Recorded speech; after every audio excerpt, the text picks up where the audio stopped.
The tip is won by the Lions of Lindenwood in the white jerseys, who will start with the ball on offense. And a whistle. The clock did not start. And you're hearing it from the student section already. The rowdy crowd making themselves heard right away. They're about, I gotta say, 500 strong here to our right. Big turnout tonight amongst the students as well as non-students. So Lindenwood will go on offense with a 10-7 record. They've lost 2 in a row after starting 4-0 in the OVC. As we take a look at the Lindenwood starting lineup, we talked about Anias Futrell. Keep an eye on number 10, Jadis Jones, 3rd in the league in scoring and 2nd in rebounding.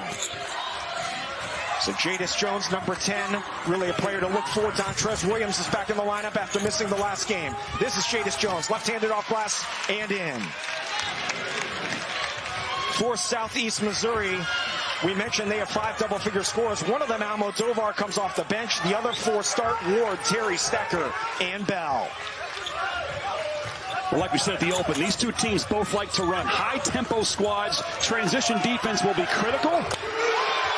As Stacker hits the 3. And that's good for SEMO. SEMO is a sub 30% three-point shooting team this year. They've got to get hot from behind the arc. So both teams scoring on their first possession. They feed it inside for the main transfer, Nenadic. Hook shot is up and in. But Nenadic is one of those players, when he gets his back to the basket, he's going to receive the pass. He can score in so many different ways. A veteran big man transferring into Lindenwood this year. Stacker, offensive foul on Stacker. You saw the note, 4th different starting lineup for SEMO. They reinsert Brendan Terry, who'd come off the bench for the last 9 games. He goes in. David Idada will come off the bench tonight for the Red Hawks. And Terry was 2nd team All-Ohio Valley last year, number 15 in black. And one thing that Coach Gerdeman for Lindenwood spoke to us today at shoot-around, he was concerned about ball control in the half court, especially against the SEMO team. Has long athletes, guys get deflections and steals. You have to take good care of the basketball here on the road. Makai Cooper had the ball knocked away. He tips it awkwardly, and it'll be a double dribble and a turnover on the Lions, who are led by 7th-year head coach Kyle Gerdeman. 80 wins, 110 losses. His record oversaw the school's transition from Division II to Division I 4 years ago. Last year, they were 16-17, best record they've had under Gerdeman. You got to give him a lot of props. It is not easy making that transition, going through the purgatory period. And the follow jam attempt by Blocker is rebounded by Lions. Rebounded by the Lions, I should say. Here's Jadis Jones. He lost the ball. It's loose in the corner. It's picked up by SEMO. They'll run in transition.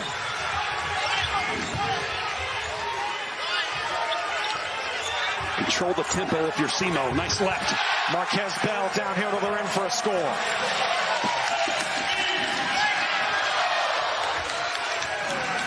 Just underway here. First of 2 meetings between these two schools this year. SEMO also comes in 4-2. They lost their last game at Morehead State. Jadis Jones scores again for the Lions. Well, you can just see how good he is. That was a pick and roll. He received the pass.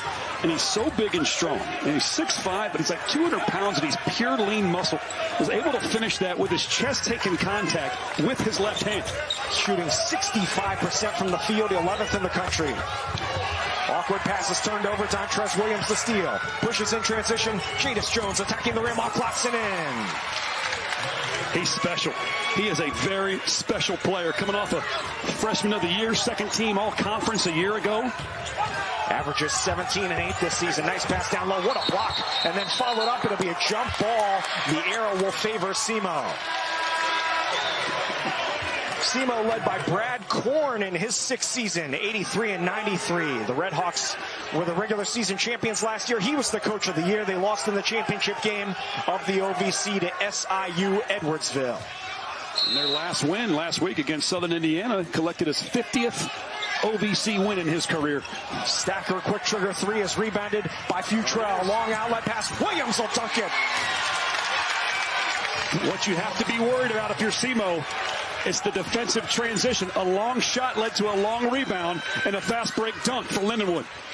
Brendan Terry feeds it off to Bell. Downhill to the rim again. Blocked. Jadis Jones. Lions will run 4-on-1. Down the right side. Alley-oop. Oh, awkward pass, and it's knocked out of bounds. It'll stay with Lindenwood.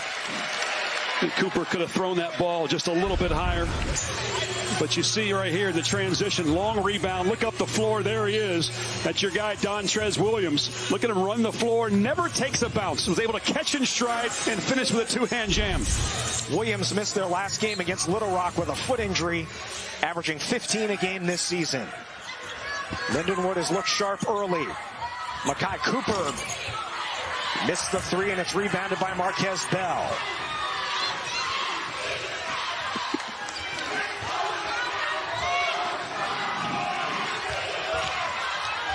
Terry lost it on the spot. Stacker, his follow is up and no good. Jadis Jones clears the glass. Gonna slow him down. So you can't give him a full head of steam into the paint. And he draws the foul. He'll go to the line when we return. Fast start for Lindenwood, 10-5 early on, 4 minutes into the game. Lindenwood doing what Lindenwood does. He gets up and down the floor. Little transition opportunities. Layups with their left hand. Two-hand dunks as well.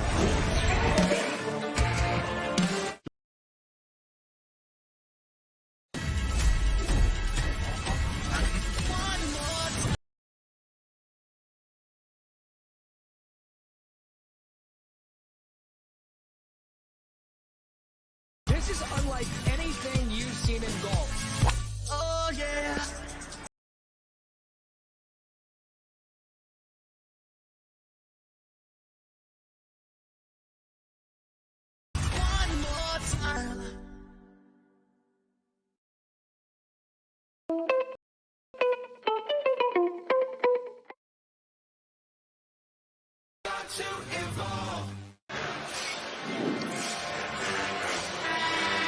Lindenwood hits its first 5 shots of the game to take an early 10-5 lead over SEMO. Lindenwood is in its 4th year in Division I, and they were supposed to wait out another year before they were eligible for the NCAA tournament.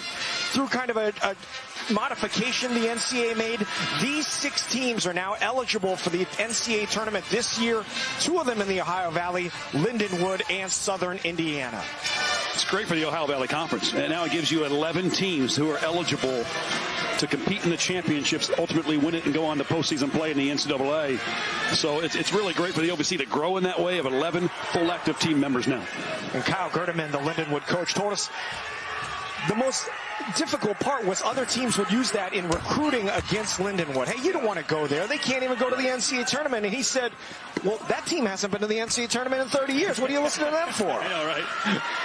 It's really impressive. It is hard to take a team from a lower level to Division I. You have that 3 to 4 year purgatory era time frame. You're playing against a lot of teams. You're going to be completely overmatched. And Kyle Gerdeman's done it. Just a 1 game under 500 last year. This is the first time in their Division I era that they're above 500. And so he's really built this into a terrific program. And they're tied for 2nd in the OVC here in the early going. Started the OVC schedule 4-0.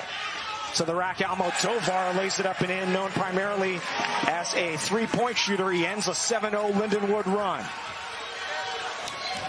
Brad Korn talked about in half court. Got to play defense without fouling, but you can't leave shots like that open. Got to get a hand up in Futrell's face. He comes off a 30-point effort at Little Rock, made 5 3-pointers in that game. Knocks down a deep 3 here for his first points of the game.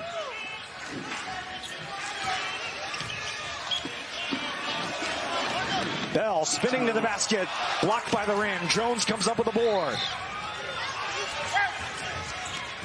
Cooper looking to attack, kicks it out. Futrell. With under 15 minutes to go, Lindenwood off to the good start. Step back 3. It's a tough shot. Jadis Jones corrals the rebound.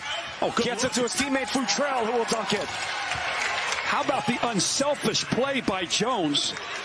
In the presence of mind, the high IQ by Futrell to realize he missed a shot and go right down the paint. His man lost him. An easy pass and an easy dunk. 7 out of 9 from the field already for Lindenwood, and a steal. Dontrez Williams makes it 8 out of 10. My goodness. Coach Korn has to burn a timeout. Lindenwood's doing everything they want to do. Fast break transition, forcing turnovers, getting shots around the basket. 14 points in the paint already for Lindenwood. 14-2 run for Lindenwood as we take a look at this rebound and fast break. Look at the way Jones keeps it alive with a tap, and then the streaking down the middle is Futrell. Look how active these teams are. These guys on this team are. And this is why they have so many points in the paint. 14 of their 18 points inside the paint. A lot of it's fast break. It's offensive rebounds, second chance opportunities. They've been really impressive here in the early going. And Lindenwood is a team that loves to get out and run, top 20 in the country in fast break points. And their coach, Kyle Gerdeman, said, in years past, we didn't have the athletes to get up and down. We played slower. This is the first year we feel comfortable playing that way. The only thing I worry about for Lindenwood, they don't have a lot of depth. Right. And Coach Gerdeman plays 7 guys. And we talked about some of his depth and some of the guys they were anticipating playing this season, injured and unable to play this year. So he feels comfortable with the shorter lineup. They've got to keep the guys healthy and fresh throughout the course of the season. But this group that they have is an impressive, talented group. A bit of a homecoming for Coach Gerdeman. He is a SEMO grad, class of 98. Also coached here for 3 years from 09 to 12 as an assistant. Almodovar, quick trigger 3, comes up short. And out of bounds to Lindenwood. You're saying Lindenwood, they're in their 4th year. I didn't even know they were D1. Coach Gerdeman told us there's people in St. Louis didn't even know they were D1. They're located in St. Charles, Missouri. It's about half an hour northwest of the Gateway Arch in downtown St. Louis. 4th year in D1 after being D2 for many years, and this is their first national television appearance as a Division I program. And that's special.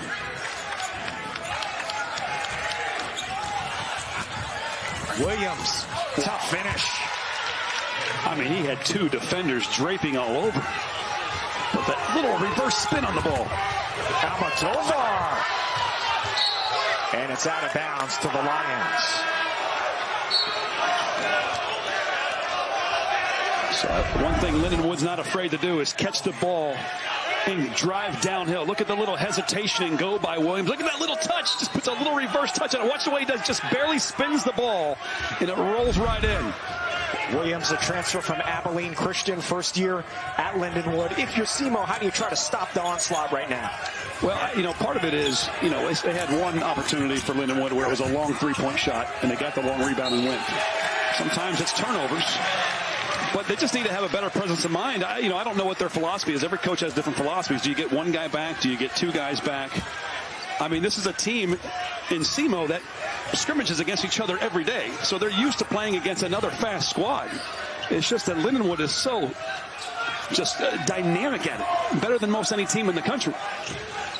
Lindenwood is the highest scoring team in the league as a moving screen will be called. It'll go the other way, a turnover on SEMO. Lindenwood averages 81 points a game. Now that is a little skewed by 3 non-Division I wins that they won by over 60 points per game. But this is a team that gets up and down the court. We've seen it already. It's impressive. Now we're early. We're only 7 minutes in. 33 minutes left to go. Can they keep this tempo throughout? They want to. This is Jones. Oh, how did he finish that with the left hand? Coach Gerdeman's got his arms up. Where is the foul? 11-0 run for Lindenwood to open up their biggest lead of the game. If you're SEMO, you can't play tight on offense now because things aren't going well in the defensive end. This is a talented group. Already used an early timeout to try to stop the bleeding. As the jump shot is off the mark, Dada follows it up and draws the foul. He'll go to the line. Well, it's good for Dada. He hasn't been a good free throw shooter throughout his career, and this year that's an area that they've talked about. He's really improved. 72% on the year for the 7-footer. Before this year, 35% to your point. So will he be this year's free throw shooter or the previous shooter of his career? And that was an air ball. Yeah, you can see it. We're sitting right in front of him. You can see where it just slipped out of his hand before the release. A senior from the Netherlands. He plays about 12 minutes a game. It had been in the starting lineup, but still only playing about 10 to 15 minutes a game. Misses them both, and the rebound brought down by Nenadic. Williams thought about pushing in transition and wait for reinforcements. Clayton Jackson has checked in for Lindenwood, a sophomore, number 34. He hails from St. Louis.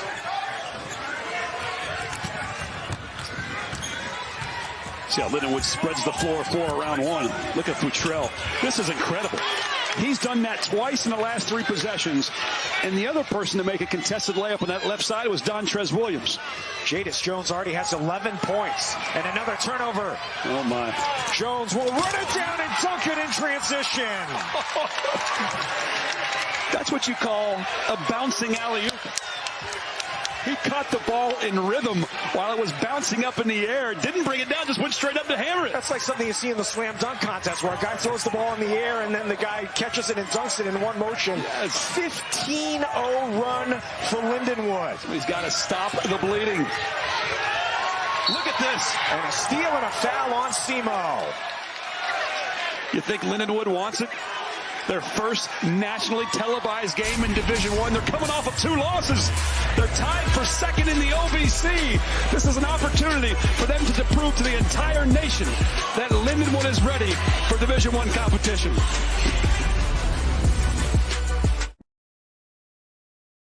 Oh, it's the Capital One Bank guy. That's me. So, what do you do outside of the Capital One Cafe? What do you mean? No fees on checking accounts and no overdraft fees help me sleep at night. What's in your wallet? Vivid Seats' new lowest price guarantee means you get lower ticket prices in the Vivid Seats app. Guaranteed. We got tickets! But Vivid Seats cannot guarantee that you'll crash a tailgate and walk away without a concussion. Or your chest pains will survive sub-zero temps. Or your kid will catch a foul ball and actually keep it. And Vivid Seats definitely cannot guarantee that you'll have your voice the next day. But we can guarantee lower ticket prices only in the Vivid Seats app. Download now.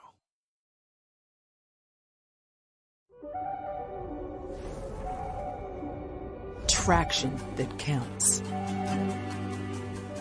Warmth on demand.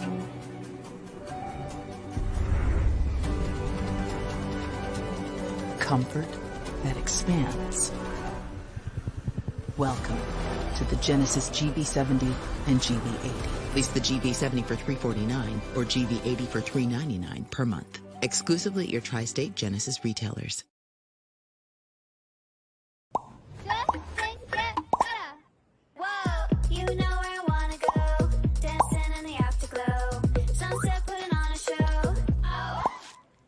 Wellness perfectly picked for you. Now at Target.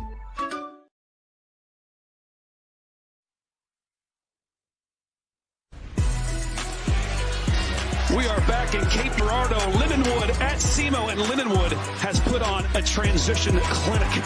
22 points in the paint, dunks on the offensive end, layups to the basket, forcing turnovers. They have 9 fast break points to 0 for SEMO, and SEMO just with 4 points in the paint to go along. Like I said, 22 for Lindenwood. I can't get over it. Lindenwood, 22 of their 26 points inside the paint. And Jadis Jones has gone to work already. He's got 13 points and 4 rebounds, and he's a bit of a local legend. You see his numbers over his last 2 games. He's from about an hour south of here, New Madrid, Missouri. It's on the Mississippi River. They estimated he'd have about 150 to 200 fans, not family, fans here to watch him because he's so popular in this area. And he said his coach said he's more comfortable this year. He kind of knows who he is. He's not a guy who's going to shoot a lot of threes. And he's off to a fast start here. Bumps like 64% from the field. That's good for 11th in the nation. Missing again in the rebound, Makai Cooper for Lindenwood. SEMO can't buy a bucket. They're 3 out of 12.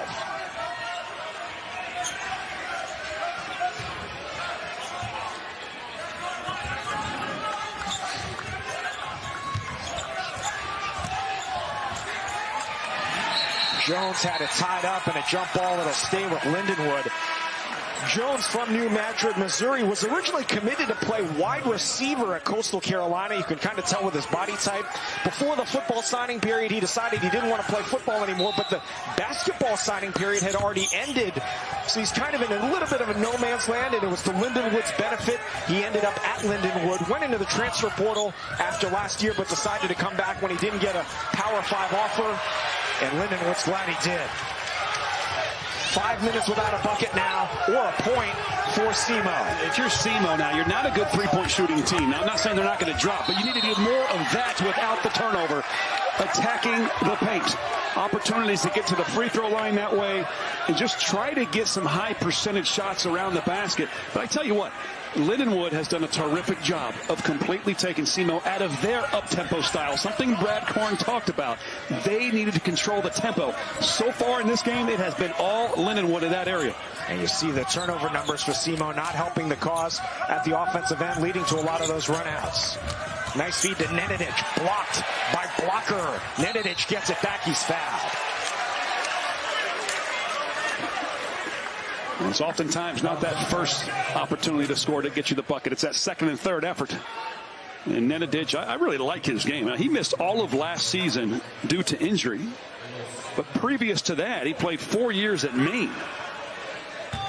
And so got injured, didn't play all of last year. Now he's back here for that 5th year of college basketball. He's from the Toronto area. Averaging only 4 a game over his last 2, as Williams, who got off to a good start, is back in as well. What a boost he's been back in the lineup. He was WAC all-freshman at Abilene Christian last year. As Nenadic misses them both. Blocker the rebound. So a good foul there leads to 2 missed free throws.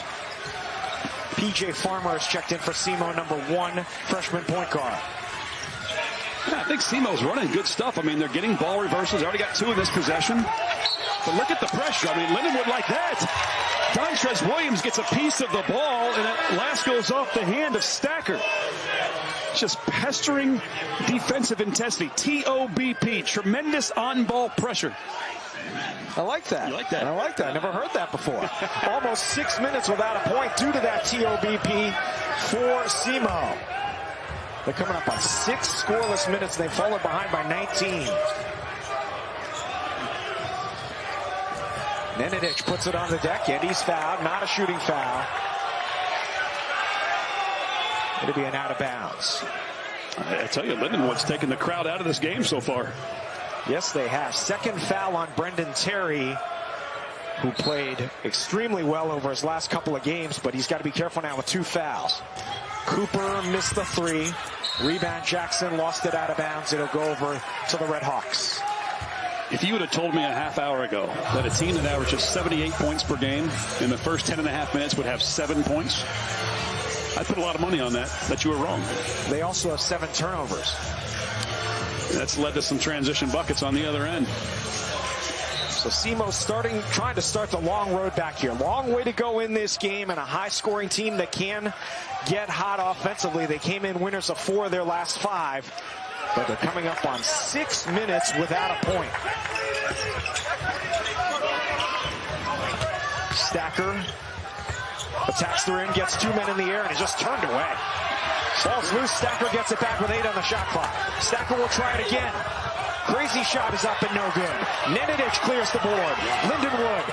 Lid on that rim. An excellent interior defense as well. Yes. Dontrez Williams freight train to the rim.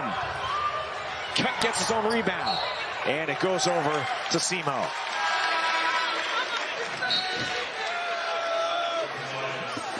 Well, this SEMO squad offensively, they're a team that loves to drive and kick. They get to the free throw line.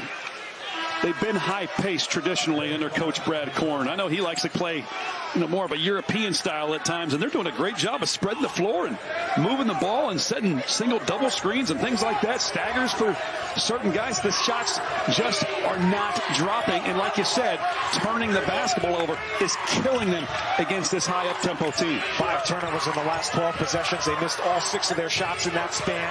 3-pointer is good for B.J. Ward.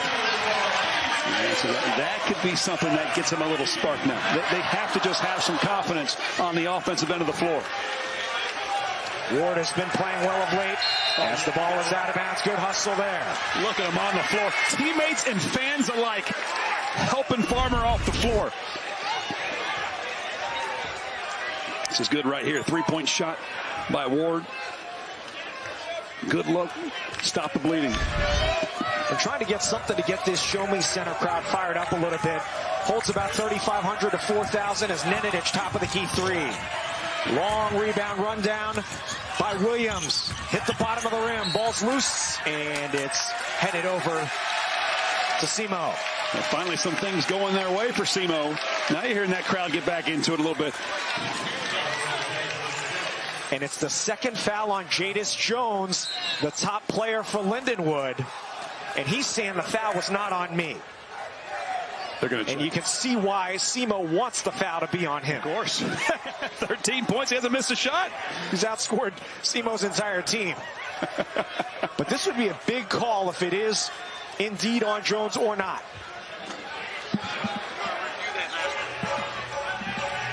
Okay. So Kevin Mathis, the official, just came over and told us they're going to review the last foul. I think he didn't tell us what they were reviewing, but I think it's who was the foul on. Yeah.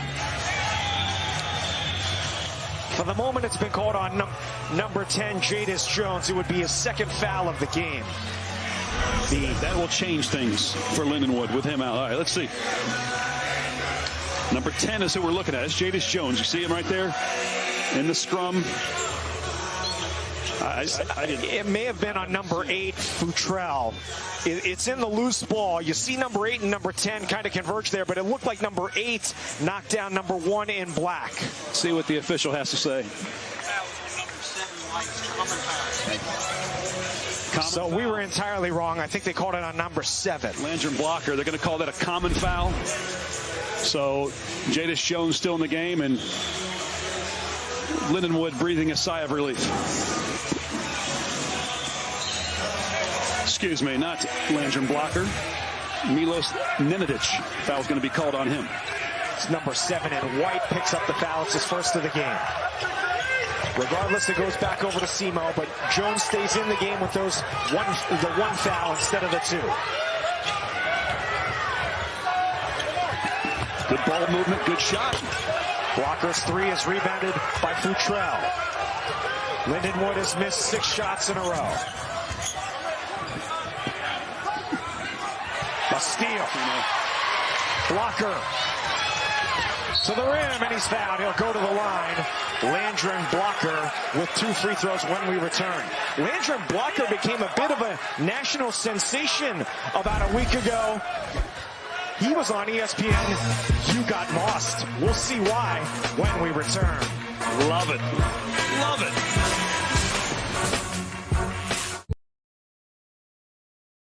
The itch and rash of moderate to severe eczema disrupts my skin. Despite treatment, it's still not under control. Now, I have Rinvoq, a once-daily pill that reduces the itch and helps clear the rash of eczema fast. Some felt significant itch relief as early as 2 days, and some achieved dramatic skin clearance as early as 2 weeks. Many saw clear or almost clear skin. Plus, many had clearer skin and less itch, even at 4 years. Rinvoq can lower ability to fight infections. Before treatment, test for TB and do blood work. Serious infections, blood clots, some fatal. Cancers including lymphoma and skin, serious allergic reactions, GI tears, death, heart attack, and stroke occurred. CV event risk increases in age 50 plus with a heart disease risk factor. Tell your doctor if you've had these events: infection, Hep B or C, smoked, are pregnant or planning. Don't take if allergic or have an infection. Disrupt the itch and rash of eczema. Talk to your dermatologist about Rinvoq. Learn how AbbVie can help you save. Welcome to the greatest show on earth.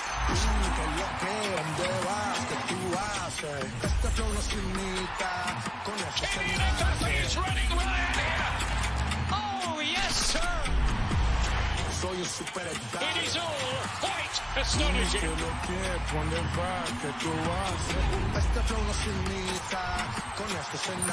It's already rolling now for this new season.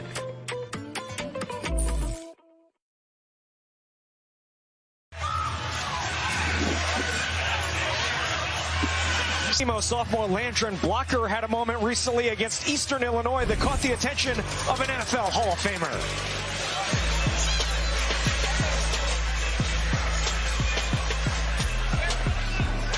Oh, they signed too. No, that's nuts. Thank you, Randy Moss, man.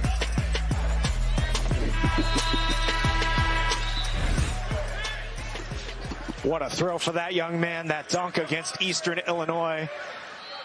And he mossed that poor kid for Eastern Illinois. You know, it had to be special if they gave You Got Mossed to a basketball player. I agree. You know what I mean? And that was a special hammer. That was special. A sophomore from Little Rock, Arkansas, played last year at Louisiana Tech and averages 6 points a game for the season. Lindenwood has now gone over 4 minutes without a point, but SEMO has only scored 4 points in that time as Idada goes over the back of Lewis and will be called for a foul.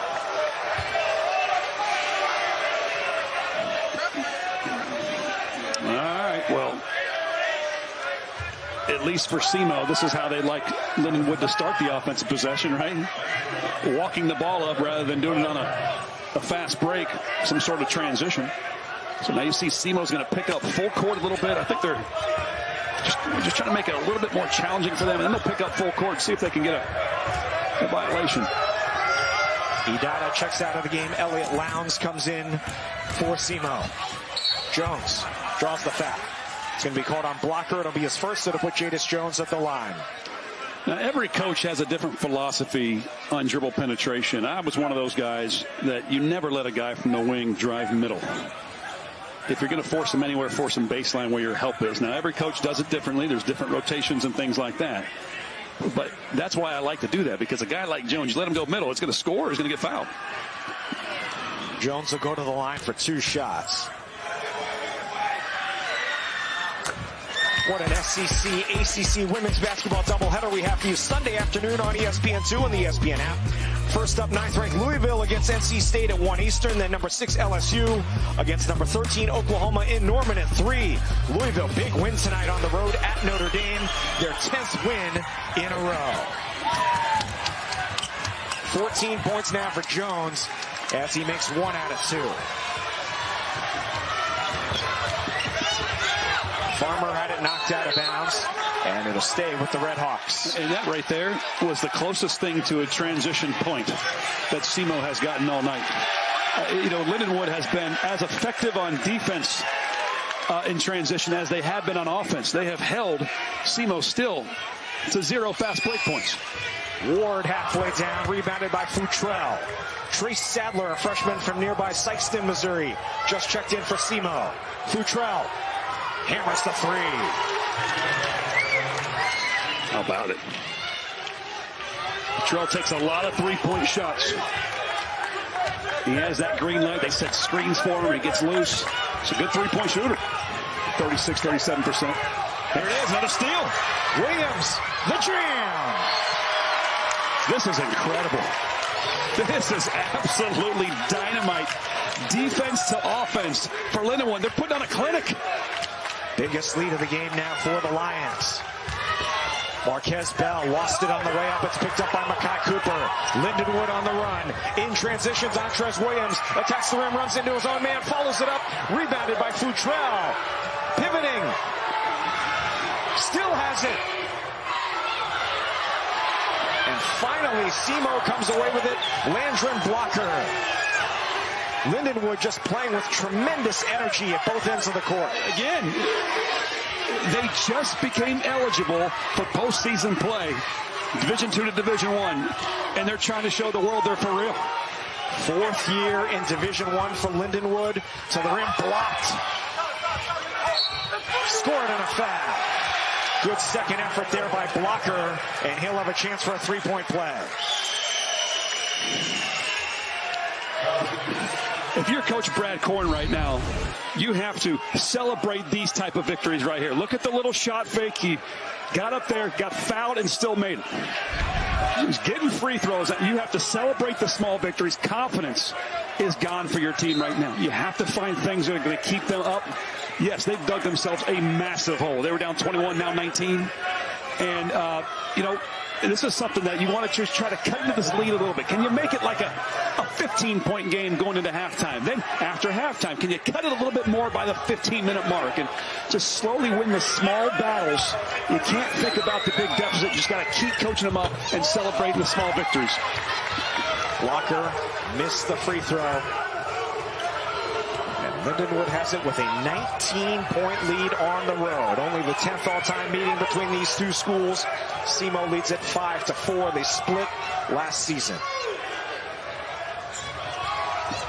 Jones into the corner for Jackson. An air ball long. Rebounded on the weak side by Blocker, who's played well. Blocker in transition. Throws it awkwardly. Gets it back. Get the ball. Control the offense. Don't panic. You're SEMO. Almodovar downhill, turned away at the rim again. That's a beautiful pass. Bell rebounds the miss by Williams. Terry for Ward. And out of bounds. Does it look to you like some of the SEMO guys are a little afraid to shoot it at the rim with how stout Lindenwood's defense has been? Yes, I think it's exactly what it is. You see how Lindenwood just does a great job of getting the steals and going on the other end. It just rips the confidence out of the heart of the Red Hawk players. And I think that's what you're talking about. There's a little hesitation because the confidence has gone out the window. This is a team that by now usually has 35 points. Nenadic, hook shot is up and in. He's old school, man. He's a traditional big man down inside who can step out a little bit, but most of his dirty work goes down inside the paint. So look, Lindenwood's finding ways to score in the paint, not just with fast breaks, but offensive rebounds and getting it to the big man inside and make some dribble moves for shots. Good pass. Terry couldn't finish though. Futrell clears the glass.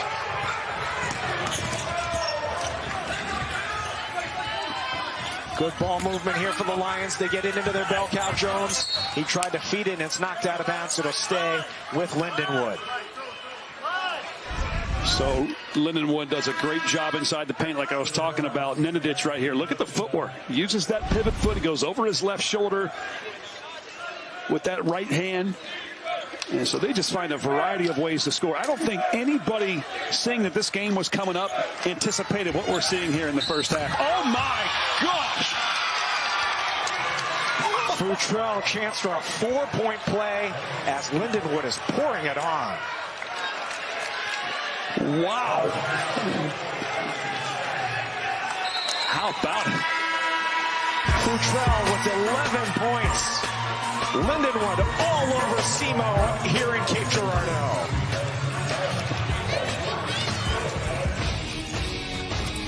Introducing SportsCenter for you, personalized every single day. Now available on the ESPN app. Powered by your favorites.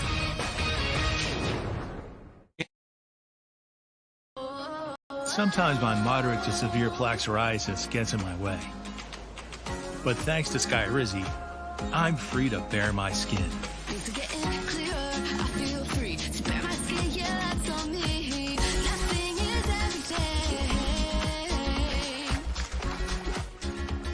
With Skyrizi, I saw dramatically clearer skin. And many people were 100% plaque-free. Skyrizi is just 4 doses a year after 2 starter doses. Symptoms or vaccines. Nothing on my skin, that's my new plan. Nothing is every day. Now's the time. Ask your doctor about Skyrizi, the #1 dermatologist prescribed biologic in psoriasis. Learn how AbbVie could help you save. On ESPN, the stars have never been brighter.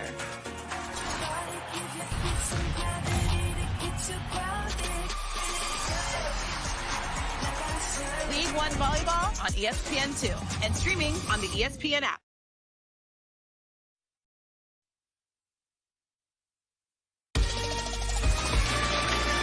have 5 college basketball games coming up this Saturday on ESPN. These are the first 3. It's the border battle between Kentucky and number 24 Tennessee at noon, followed by number 10 Vanderbilt hosting number 19 Florida. Then at 4 Eastern, number 1 Arizona squares off on the road. A tough game at UCF. Should be another great Saturday. 10 straight hours of college hoops. Arizona, one of 3 remaining undefeated teams. Nebraska, Miami of Ohio, as we take a look back at Futrell. Isn't that incredible? We talk about how he's a great three-point shooter. He gets a good look at the basket. Not afraid to get the release against the great contest. Gets fouled on a high 5, and it's an and 1. So Jadis Jones of Lindenwood has outscored SEMO's entire team 14-13. Futrell, if he makes this free throw, will have 12 points, as it has been all Lindenwood. I don't think anybody saw this coming, but what is it? You know, we're singing Lindenwood's praises, but they've just done everything perfectly so far. I mean, they've maximized their fast break. They've used the tempo. They've absolutely controlled the tempo. They've done a phenomenal job of taking away SEMO's ability to push the basketball. Lindenwood has controlled the ball, controlled everything about it, and they've held SEMO to their lowest scoring output in the first half all year. They had 25 points against Iowa in the first half, and here right now now they've got 15. Stacker with a much-needed bucket. Ends a 6-0 run. Robert Lee, Richie Schuler, our entire terrific ESPN crew with you from Cape Girardeau, Missouri, the Show Me Center. As Futrell comes up short on the heat check, rebounded by Bell. Running in transition, but the path cut off by Futrell. And SEMO will reset. Both teams come in 4-2 in the OVC. 1 game behind UT Martin to start the night. Air ball, Stacker. And that's one thing, when you get down 20 plus, you've got to continue to work for good shots as if it was a 1-point game. I know, and that's the thing. They've deflated them, essentially. Lindenwood has, and they're not playing with confidence. Lindenwood has done a great job of just stifling them, or stymieing them is the right word, probably, from any opportunity to score the ball in the ways they normally score. They average 78 points per game.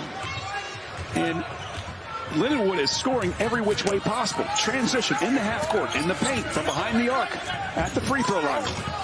Jones couldn't finish the alley-oop pass. As SEMO will look to get some momentum going into the locker room.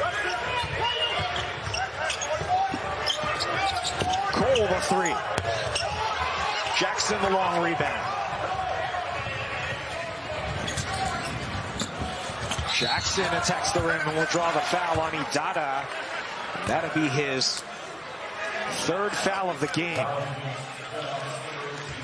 You know, usually you see teams, when they start playing well on offense, the intensity and the effort comes up a little bit on the defensive end. And you look at SEMO's output. I mean, they're shooting like 20% from the field, 23%, something like that. And I think it's affecting them on the other end. They've given up nearly 60% from the field on Lindenwood. And Coach Brad Korn, I do think this team is a contender. I think this is just one of those games, one of those halves. Let's see how the rest of the game goes, where nothing is going your way. You come out flat, and the other team just completely dominates you in the first half on your home court. Largest lead of the game for the Lindenwood Lions from St. Charles, Missouri.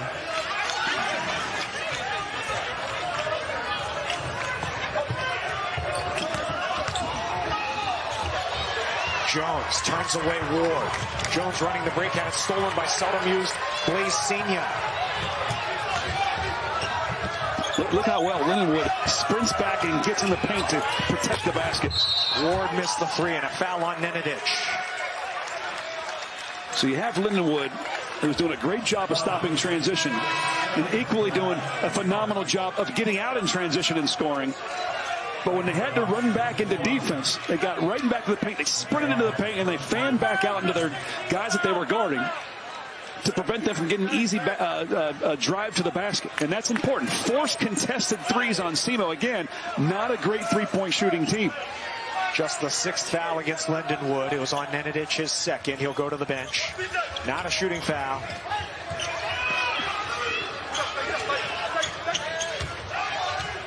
Ward step back 3. Again, a quick shot. Ward runs down the rebound. He'll shoot another one. He's missed 3 on this possession. Idada the board, missed the putback, loose ball. Simo's still got it. 15 on the shot clock. Farmer, crazy shot. He draws the foul. You're seeing signs of life. 4 chances there to score the basketball. So you got to celebrate those small victories if you're Simo. Build on that confidence. Now, you got to get a couple of free throws made if you're a Red Hawk. Brad Korn, the reigning coach of the year. Simo won the regular season title last year, had 21 wins.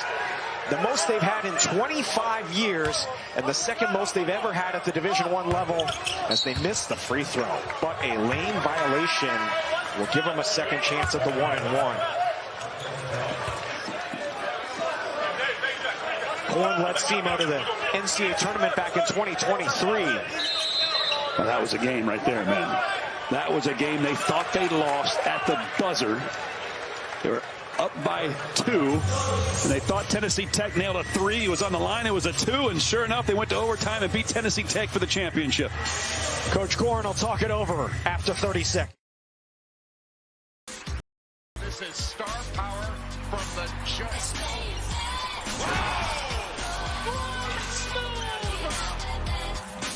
College basketball all season long on ESPN and streaming on the ESPN app.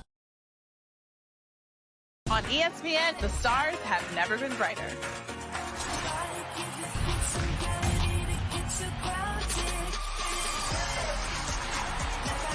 League One Volleyball on ESPN2 and streaming on the ESPN app.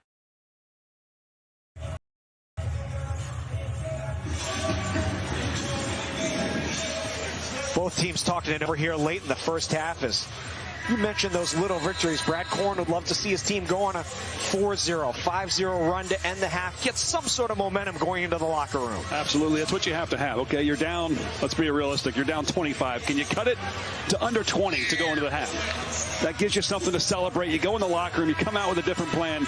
You hope that Lindenwood comes out a little bit more flat in the second half if you're Simo, and that your shots are dropping. You just need a couple of sparks to get that confidence right. You're going to have to force some turnovers, and you're going to have to start playing the tempo that you're used to playing.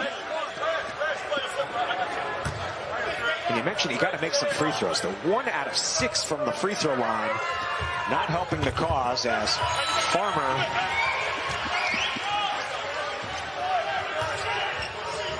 does make that one. Points in the paint, a huge advantage for Lindenwood so far.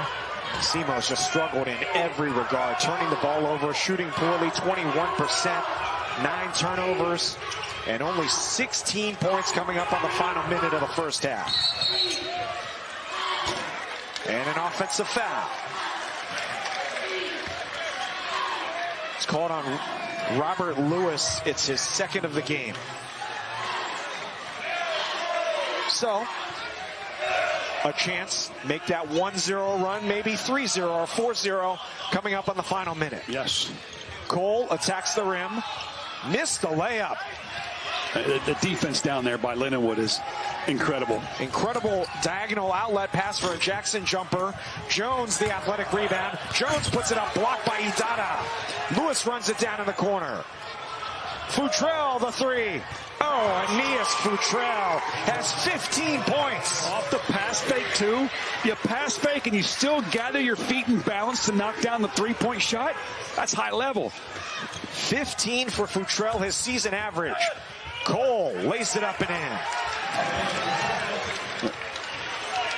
So you hope you have your last shot of the half if you're Simo. Get a stop here.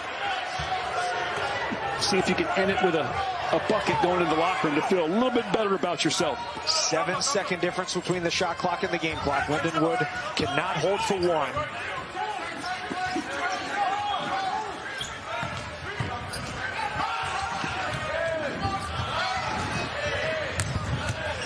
Nice feed to Lewis, but he couldn't handle it.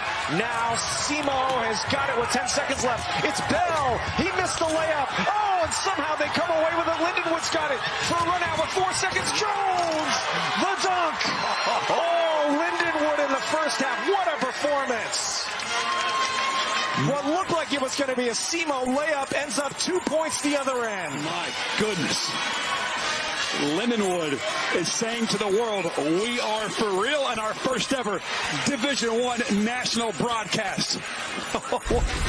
What a clinic for how to score in transition, Lindenwood did. Matching their biggest lead of the game, 27 points at the half. Lindenwood 45, SEMO 18. Coming up, Kevin Connors and Malcolm Huckabee in the studio, all the latest in college hoop. On the floor, and then of course Jadis Jones. He's 7 of 9 from the field. He has 16 points, and most of that all down inside the paint. Contact and all, finishing with that left hand. It has been an incredible performance for the Lions here in the first half. 16 for Jones, 15 for his teammate Futrell, as they've both individually almost outscored SEMO's entire team. But the game is not over. There's still 20 minutes to go. It's a 27-point lead. What's the message in both locker rooms? Well, I think for SEMO, it's like, look, you got to put that behind you. You need to go out there and play with confidence, and let's chip it away a little bit at a time. If you're Lindenwood, stick with what works. You've turned the ball over 9 times. You've completely obliterated SEMO in transition offense. Continue that trend. Don't change a thing if you're Lindenwood. And that was Brendan Terry's first bucket of the game for SEMO. He averages 10 a contest, and he's been playing very well. Missed shot at the other end for Nenadic, as SEMO tries to come back from a 27-point halftime deficit. 2s and 3s at a time, try to chip away. Ward feeds it down low, fumbled the pass, gets it back. Tough shot. It's up and in for Blocker. Back-to-back buckets for SEMO. This is exactly what they needed to do. Come out hot, first 2 possessions, you make a bucket, you're feeling good now, the fans are backing you again. It's exactly what they need, and Lindenwood needs to get back to that speed on offense like they had in the first. It's a foul on Stacker. That is the first time in this entire game that Southeast Missouri has scored 2 buckets in a row. Is that right? Wow, well, look at the little turnaround by Blocker. That was impressive. He's a guy that's 60% from the field. Brad Korn calls him his most athletic player he's ever coached. Look at the steal now, almost by SEMO. Start playing well on offense. You're feeling a little bit better on the defensive end. Little extra spark for the Red Hawks out of the locker room. 4-0 to start the half. Nenadic rolled around, no good. Rebound fought for. Futrell's got it, he scores. That's unfortunate for SEMO. I thought Brendan Terry was in correct fundamental defensive position. Just allowed him to get an offensive rebound. Bell attacks the rim. Missed the layup. Blocker turned away. And Cooper has it for the Lions of Lindenwood. Futrell was hot in the first half. Here's Jadis Jones, their top player. Nice feed to Nenadic. He's mugged. Missed the shot, but he'll go to the line. Well, one thing SEMO needs to do. In the first half, they gave up 15 fast break points, right? What can they do? Well, number one, don't turn the ball over. Their 9 turnovers led to 10 points for Lindenwood. And SEMO, they've got to make some of these long balls. 2 of 11 from behind the arc in the first half. Those long shots lead to long rebounds and often fast break buckets for the opposing team. They've just got to find a way to slow the ball down. When Lindenwood does move in transition, they have to find a way to slow that ball handler down. Half court, 3-point line. You can absolutely not let him get anywhere near the free throw line or the paint. Well, still without having been slowed down. And you just saw Almodovar check into the game. He is SEMO's leading scorer, 14 a game. Had 2 points in the first half. Nenadic 1 out of 2.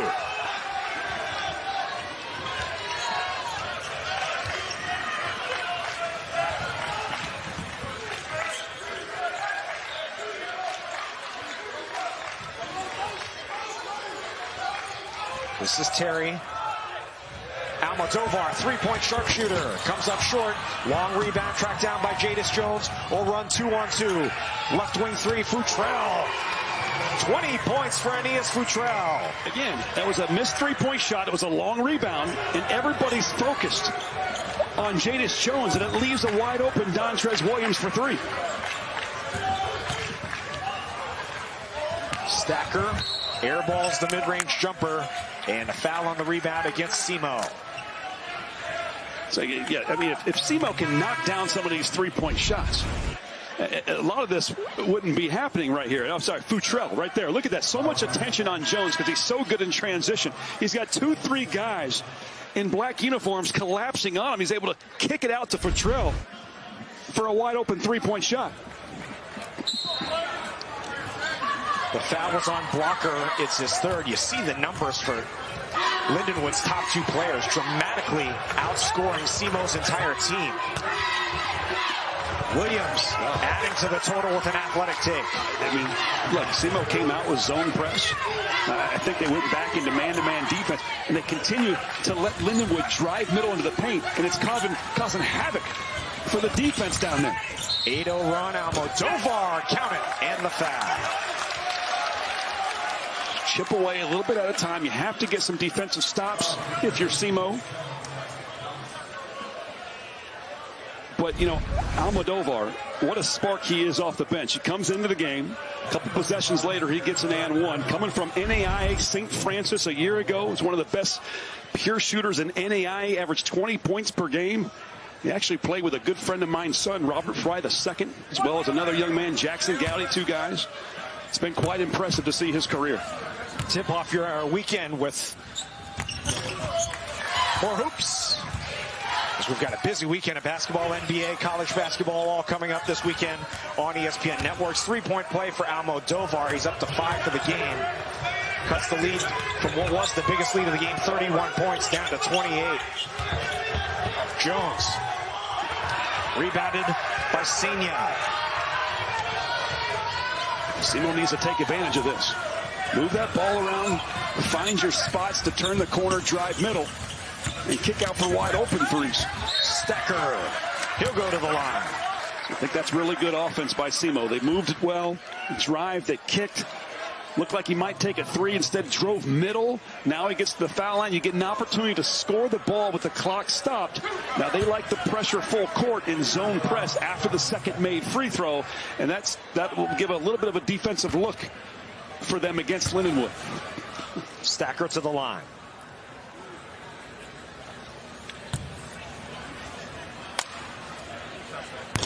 Friday, we've got an ESPN doubleheader as the Cavs and Sixers play the second game of a back-to-back in Philly at 7 Eastern.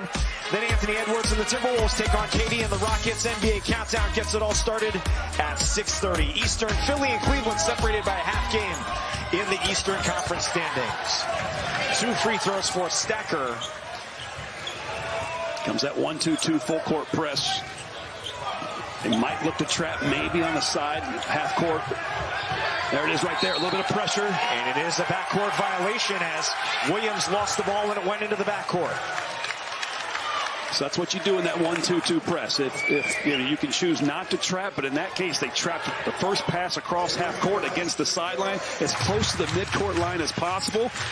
So now they've scored with a free throw with the clock stopped. Now you get a chance to get the ball right back and do it again.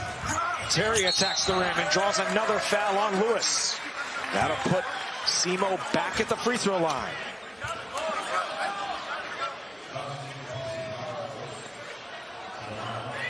Brendan Terry was second team all OVC last year, 11 points a game, 65% from the field. And he's been on an absolute tear over his last couple of games, although he's had a quiet night tonight. 2 games ago, he scored 30 points against Southern Indiana, was 13 out of 16 from the field. And then last game against Moorhead, he had 13, but he made all 5 of his shots. All right, free throw goes in here. They're going back into the 1-2-2 press. Slowly chipping away. 7-0 run to get the lead down to 24. So now when they break the press, this is what you have to worry about. So, Lindenwood does a great job of breaking the press with the pass. They're really good at opportunistic passes. They know to get the ball in the middle of the floor. And that breaks down the defense. Cooper's able to get inside the paint and get a shot off while getting fouled. If you're SEMO, you have to take this away. You can't let, after the zone press, a man drive into the paint. Cooper scores his first point of the game after the 3rd foul on Terry. Is it at all a concern that Lindenwood has only played 7 players so far? They're playing a frenetic pace. Is that something that Kyle Gerdeman will need to manage down the stretch? That's the big concern. Now, you've seen some great teams go on to win national championships playing short lineups like that, but you have to have some luck on your side. Guys have to stay healthy. You know, they've got to do the right thing in the classroom, whatnot. But you have to make sure you keep those 7, 8 guys completely rested in between games at all times. Exact media timeout at 16 minutes to go. Lindenwood up 26 on SEMO here in Cape Girardeau, Missouri.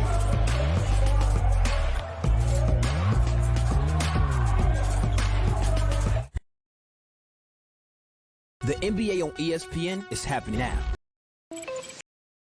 Welcome to the greatest show on earth. Oh, yes, sir.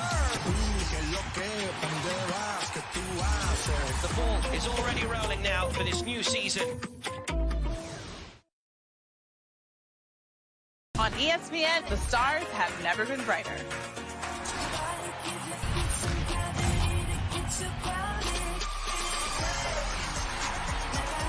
League One Volleyball on ESPN2 and streaming on the ESPN app. This is star power from the jump. Basketball is my favorite sport. I'm ready to dribble up and down the court. Are you not entertained?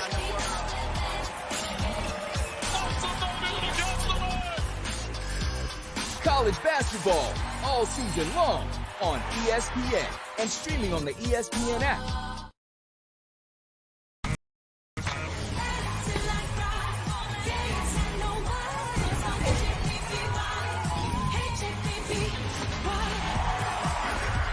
The Australian Open, Saturday on ESPN and the ESPN app.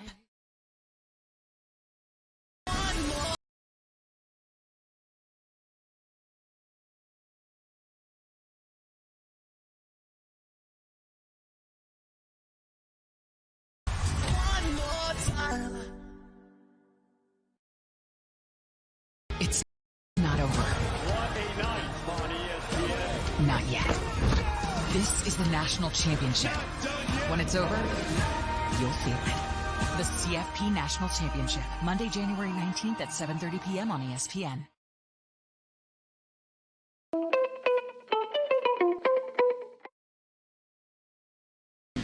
Keeps getting better.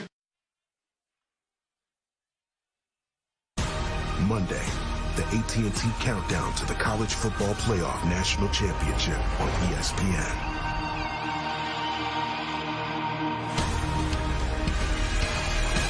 The climax of the college football season coming up on Monday. Miami and Indiana. Lindenwood up big here. Let's make our picks, Richie. Let's put our money where our mouths are. I've got to go Miami. I'm an ACC guy. I know Indiana's got all the momentum. We'll see if the Canes can get it done. Bro, I'm from Big Ten country. How can you go against the biggest story in college football in decades? The Hoosiers. How can you go against them? What we need is Ruben Bain of Miami, defensive end, to be rushing the passer at Paycor Stadium for our Bengals next year. That's what we need. Houday, baby, houday. Miss 3, offensive rebound for SEMO, Almodovar. Still can't find the range. Stacker tried to follow Jamin. Stacker lost the ball, and it's out of bounds. To SEMO, Lindenwood may challenge. Some of the players. Kyle Gerdeman will call a timeout, and they will challenge the out-of-bounds call. Well, he was signaling for a timeout. Guess they chose not to. They chose not to. Okay, so Lindenwood will not challenge. SEMO will keep it. Look at that defense by the big fella. Called for the foul, surprised by it. But that's textbook defense by the post player. Using your chest, hands up in the air, defensive slides. And the big fella is 6'10". That's not easy to do when you're that big.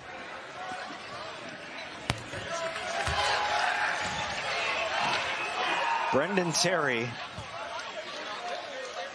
put back in the starting lineup tonight after coming off the bench for the last 9 games.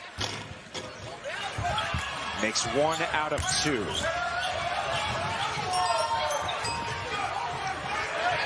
Deflected. Good play by Senia, but he saves it into the backcourt for Cooper. They actually did not. It should have been a 10-second violation. I I don't think you can say Senia had possession when he was saving the ball from going out of bounds. The officials are talking about it. I mean, look at Coach Korn. And Brad Korn's got his hands up in the air trying to argue it. There was definitely less than 20 seconds left on the shot clock. Turnover, therefore they get a 30-second shot clock reset. Once the ball seems to advance, we are fixing the shot clock. Okay. So, Richie, they said it was actually a live ball turnover, and they said Simo had possession there when he saved the ball from going out of bounds. Okay. So Lindenwood will keep the ball.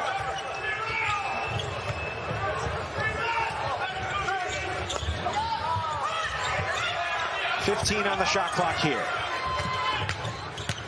Williams guarded well by Terry. Great job by Terry. Off the mark with a three, and Terry ends the possession with a defensive rebound.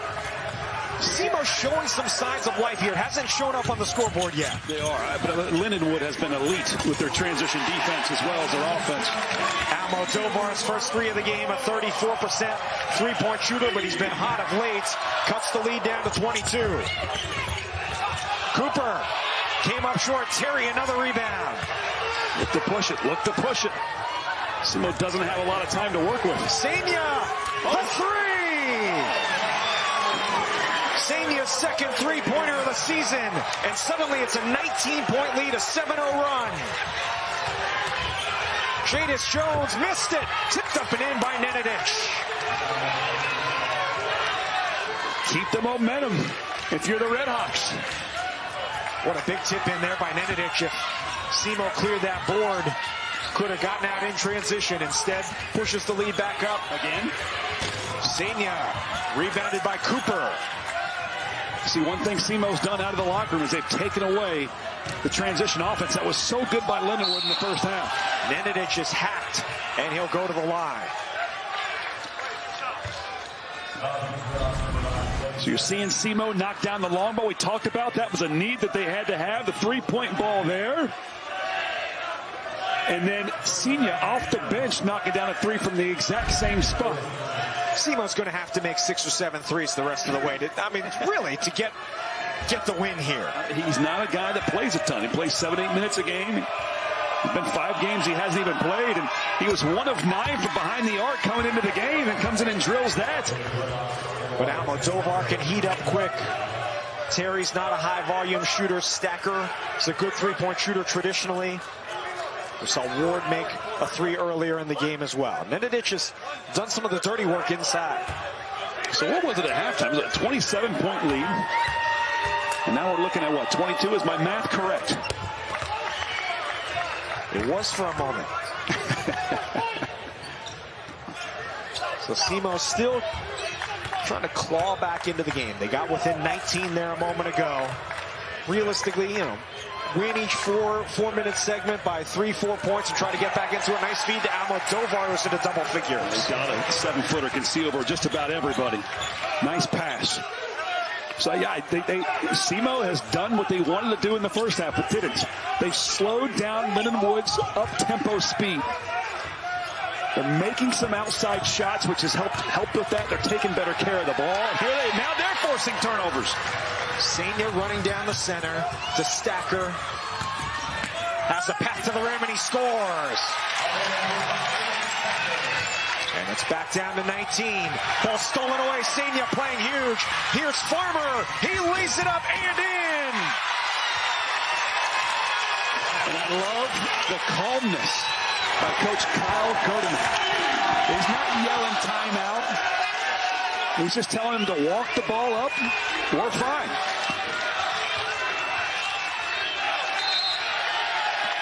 Stays with Lindenwood. Closest it's been since 27-11. Way back in the first half.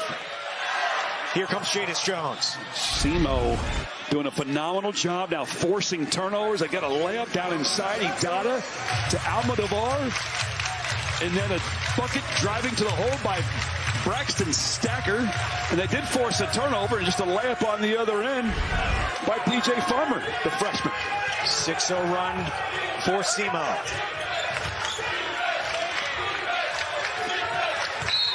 And a foul on Farmer.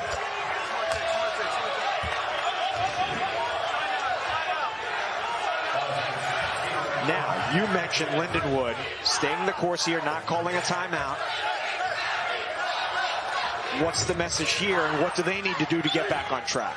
Well, I mean, where did their transition offense go? And some of that's just based on how SEMO is playing. But now they've got to find another way to score because SEMO's changed their style, or their attack on defense, I should say. Nenadic steals it away from two SEMO players. Well, they reset the shot clock there, which hit the rim? Hit the side of the backboard first. Interesting. Look at Nenadic.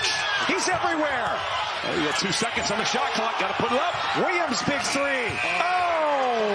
A backbreaker. And a lift for Lindenwood. So if SEMO's going to take away your transition, they're going to play better in that area. Now Lindenwood's half-court offense is going to be tested. Oh, almost a turnover. Bad pass in transition. Jackson attacks the rim and missed the shot. Followed up by Williams. He banks it in. Just like that, a quick 5-0 run for Williams. Demoralizing for SEMO. SEMO put themselves in such a big hole. They have basically razor-thin margin for error. They gave that bucket to Futrell on the deflection. Idada gallops to the rim and he draws the foul.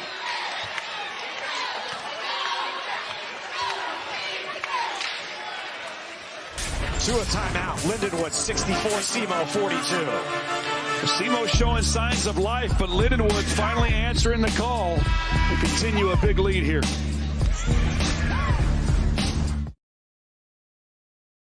Still dealing with moderate to severe ulcerative colitis or Crohn's disease symptoms despite treatment? Put them in check with Rinvoq. Rinvoq works differently, and it's a once daily pill. When symptoms try to take control, I got rapid relief with Rinvoq. Check. Rinvoq helped visibly repair my intestinal lining. Check. I got lasting steroid-free remission with Rinvoq. Check. Rapid symptom relief. Visible repair of the intestinal lining. And lasting steroid-free remission.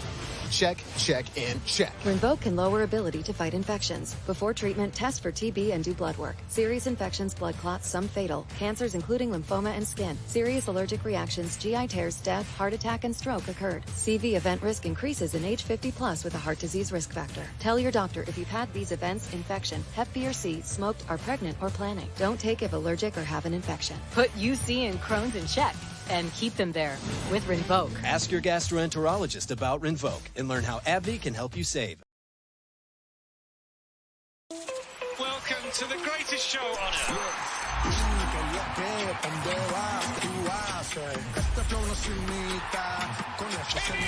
He's running right here. Oh, yes, sir. It is all quite astonishing.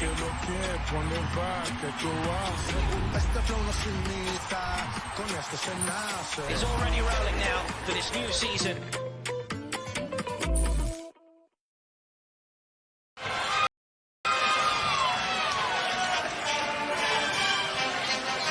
Lindenwood maintaining a comfortable lead on the road here at SEMO in OVC action. We take a look at the standings in the OVC 20-game league schedule, a true round robin amongst the 11 teams. UT Martin comes into tonight with the lead, 5-way tie for second.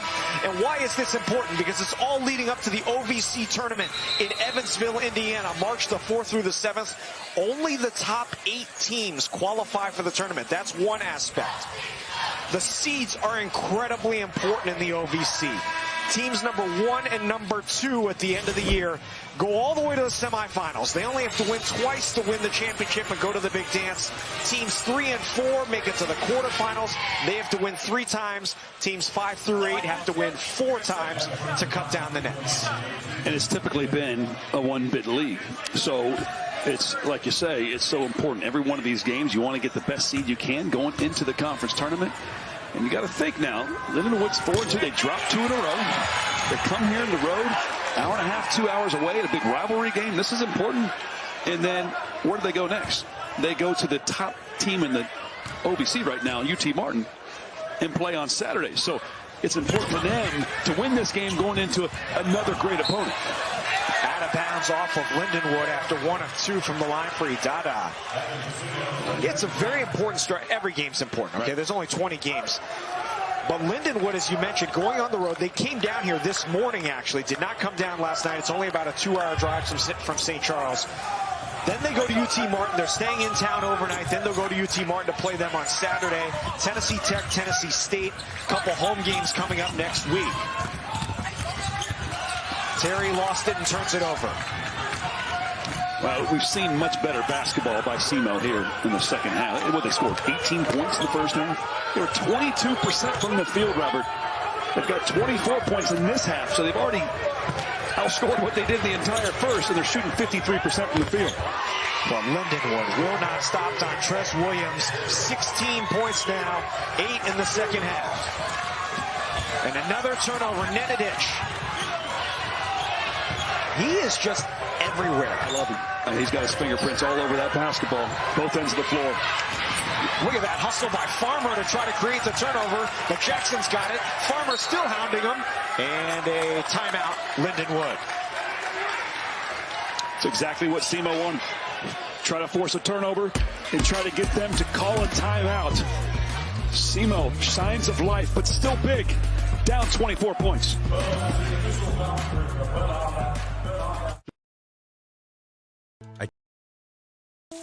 Welcome to the greatest show on earth.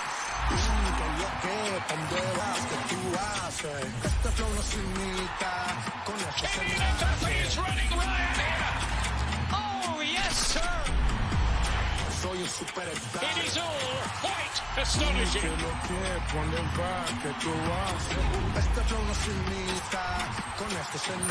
It's already rolling now for this new season.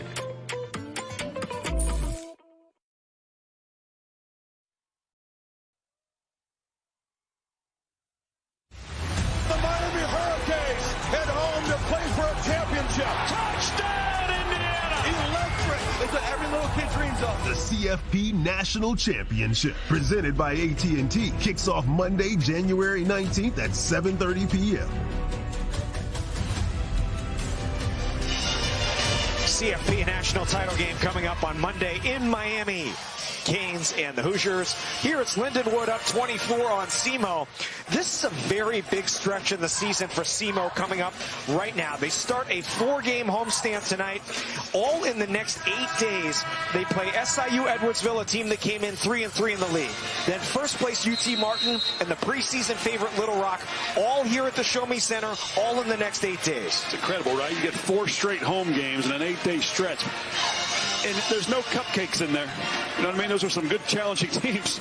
So you're going to see some separation probably by the end of next weekend to see where the OVC actually is. And you're going to see Lindenwood, if they continue to, they can finish this thing out the next 10 minutes. They'll be taking that big giant step. And, you know, what can they do on Saturday against UT Martin? That's going to be a huge, huge game. And keep in mind, in this true round-robin format where you play every team twice, this is almost another turnover. It's a lucky bounce to Futrell, gets it to Williams, and he's fouled by Terry, who has 4 fouls in the game now. The tiebreakers. If Team A and Team B finish tied in the standings, you go to who beat who, and Lindenwood could have a huge road win at SEMO. Yeah, that would be big for them. I still, you know, this is just one of those games for SEMO where nothing's clicking. They have 5 guys on this team. We talked about it in the open. Remember? 5 guys on this team that average double figures. One of them has scored double figures at this point in the game. And that's Almodovar, who has 10, right, and had only 2 points at halftime. These teams will meet again up in St. Charles, which is about half an hour northwest of downtown St. Louis, on February the 14th, Valentine's Day. 17 now for Williams, 9 in the second half, and the lead is back up to 25. It was 27 at halftime.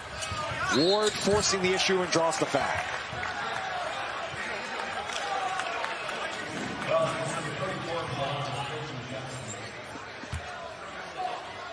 Still chipping away, trying to chip away. Gosh, what did they get it down to, like 17? I believe 17 was the closest in the second half. And I believe that's the possession that ended with Williams hitting the 3 at the shot clock buzzer to push it back up to 20. Then he scored again, got it to 22, hasn't been back below 20 5 points since. in like a few seconds. Yeah.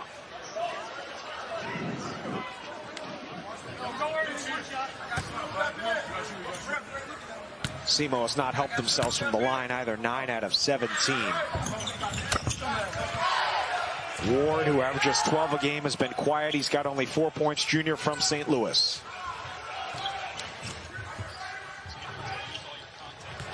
Jackson being ridden up the court, takes it all the way. It's rebounded by Blocker and another foul, and this is going to put SEMO at the line. Now, this is one way they could get back into this game. Both teams are going to be shooting free throws for the final 10 minutes or so of this game, as SEMO will make the long walk to the other end. 68% free throw shooting team for SEMO, and about the same 67% for Lindenwood. What an ACC-SEC women's basketball doubleheader we have for you Sunday afternoon on ESPN2 and the app. Number 9 Louisville against NC State at 1 o'clock. Then number 6 LSU and number 13 Oklahoma in Norman. Louisville won on the road earlier tonight, beat Notre Dame, another ranked team, and the Cards have won 10 games in a row. And to your point, SEMO's not a great free throw shooting team, but this is a way you can stop the clock, chip away at it, get some easy points from the line. Blocker is only a 45% free throw shooter, but an offensive rebound off the miss. Will kick it out for an open three for Ward. Good effort on the rebound. Lindenwood's got it, however. And they'll push it. Futrell. Excellent ball movement. Leads to a Jadis Jones underneath the basket. Boy, Lindenwood really moving the ball here. Down to 10 on the shot clock. Jadis Jones has not scored in the second half. And he's fouled. He'll go to the line. And you play 24 seconds of really good defense in a game where you're down big, and you want to reward yourself. But the foul there is going to put him on the line. I thought SEMO did a really good job of stopping the transition. And then when the transition broke, they had an opportunity to drive. Lindenwood did. SEMO took that away. Fourth foul on Blocker as Jones scores his first point of the second half. Jadis Jones, we mentioned he's really kind of a local legend from New Madrid, Missouri. It's on the river about an hour south of here. He was the Gatorade Player of the Year in the state in 2024 at New Madrid County Central High School. He missed a couple of games recently, home games as well, with some illness. January 1st and 3rd, he missed 2 games there. Yeah. But since coming back, he's averaging 20 and a half and 11 rebounds, 2 steals, and he's adding to those totals tonight. Wide open three for Senior. And a foul on Futrell, pushing off on the rebound, will put SEMO back at the line.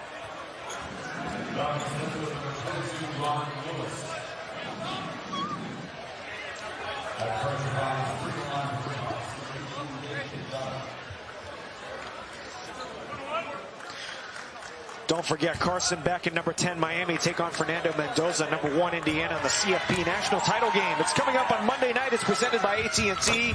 7:30 Eastern, 4:30 Pacific on ESPN from Hard Rock Stadium in South Florida.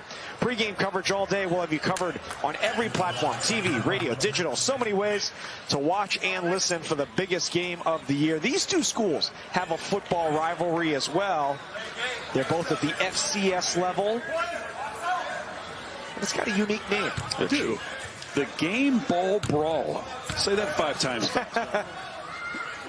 The Game Ball Brawl. I believe they've done this 4 times now. SEMO won the first 2, and the last 2 has gone to Lindenwood. Now, this has been a big rivalry since they both are now in the Ohio Valley Conference together, with Lindenwood transitioning into Division I. And Lindenwood, like I said, won the last 2. You see the picture there. It's a big deal in the football world. You wonder, there's been a good little budding rivalry here with the basketball side of things.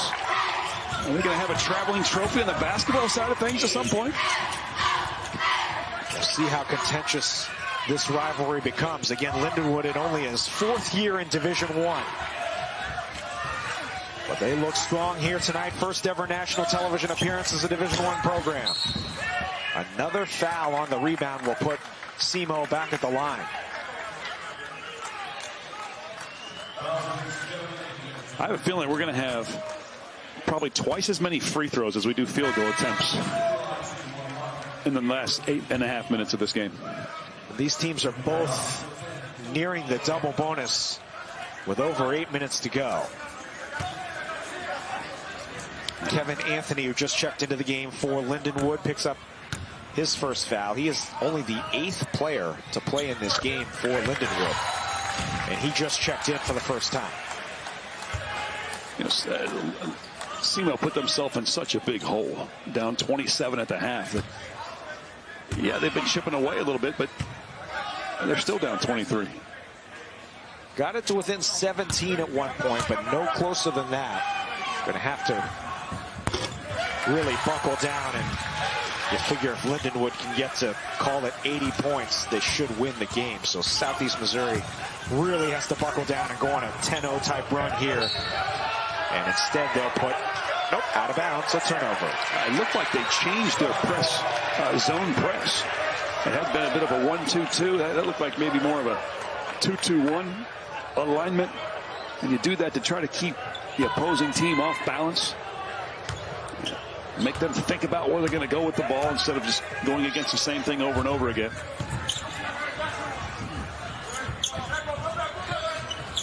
Almodovar splashes the three. That is so pretty. Pure looking shot. Still the only out of bounds, a turnover. Forced 2 straight turnovers on that zone press after made shots. Signs of life for SEMO. Still a 19-point hole. Almodovar and the Redhawks trying to climb the long road back. A lot of guys can make 3-point shots, but how the way he cuts to the top of the key with his feet in the correct position to knock down that 3-point shot, that's a difficult look. I told myself I was okay with my moderate to severe rheumatoid arthritis symptoms. With my psoriatic arthritis symptoms. But just okay isn't okay. And I was done settling. If you still have symptoms after trying Humira or Enbrel, Rinvoq works differently. Rinvoq is a once-daily pill that can rapidly relieve joint pain, stiffness, and swelling as fast as 2 weeks for some.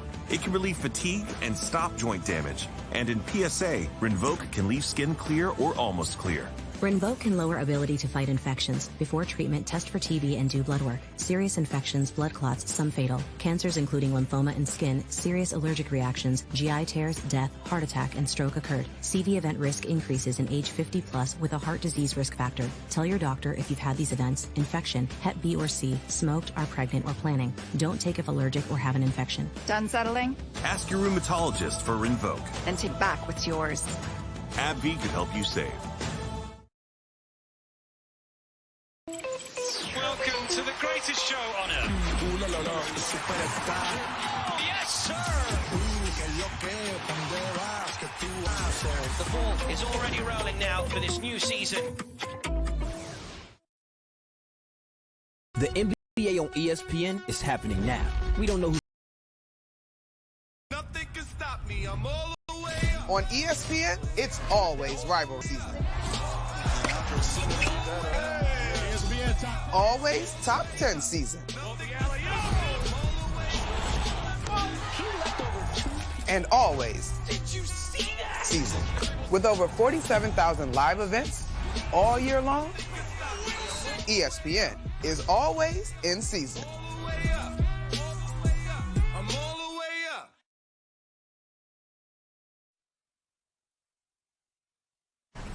All right.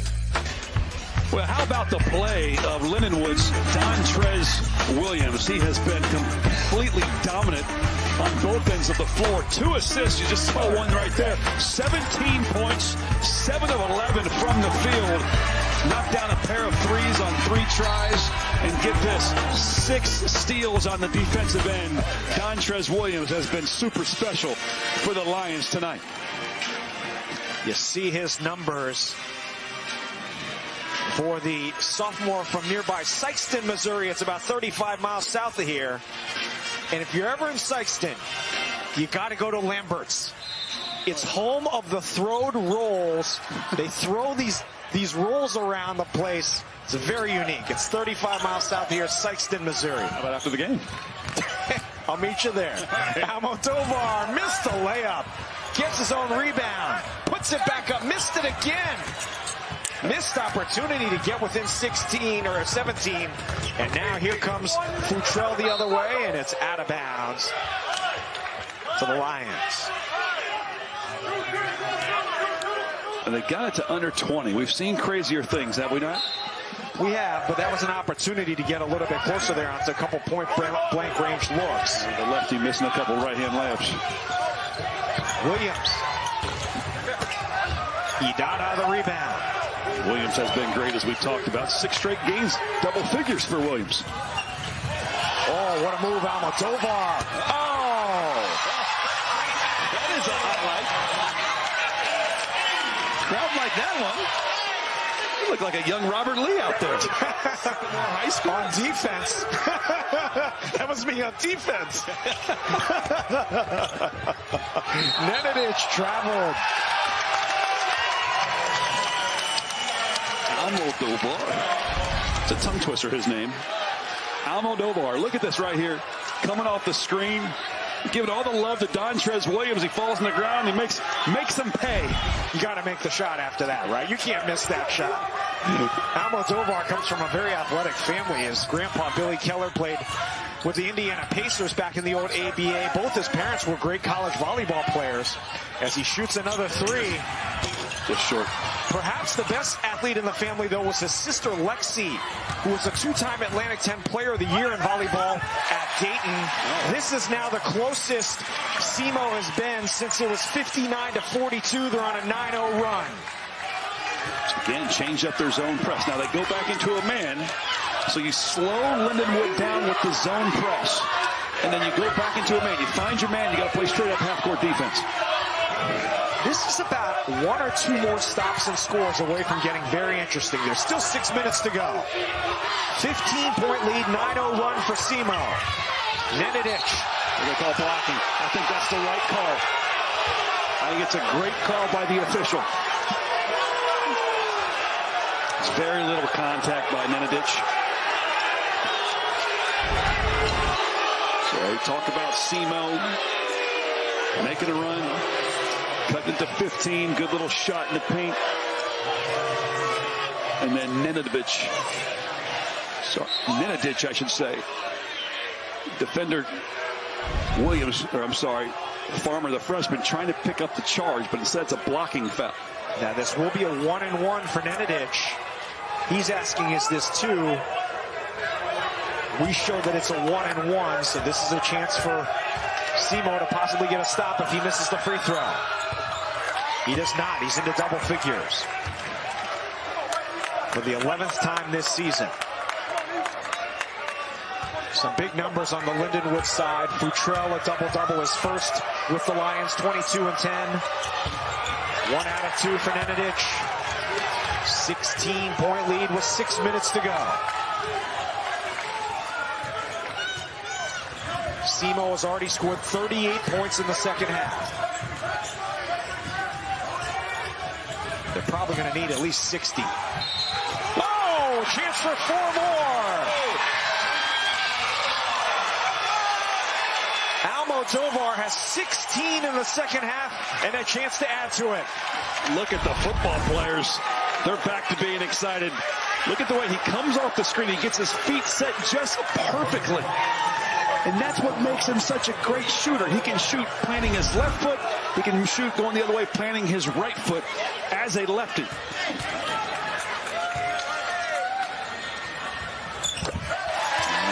So they're going to go, SEMO's going to go back into a zone press. And Brad Korn's going to put the big fella back in the game. Idada, so they have a presence in the back of that zone press. And you see it on the bench. Blocker for SEMO trying to get the fans excited, and it's working. At the 14-20 mark of the first half, it was 18-7. This is the closest it's been since. This was a 31-point lead for Lindenwood. Williams, hop step, blocked. He'll go to the line. Williams is not a good free throw shooter. I think that's on Stacker from behind. Yeah, they're going to call it on number 44.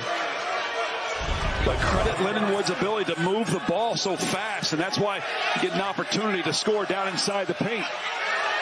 Williams is a 54% free throw shooter. He'll have 2 shots. The foul on Stacker, it's his 4th. That Dontrez Williams hop step is impressive. Again, he is a freak athlete and one of those guys that just does whatever it takes. A complete hustle player.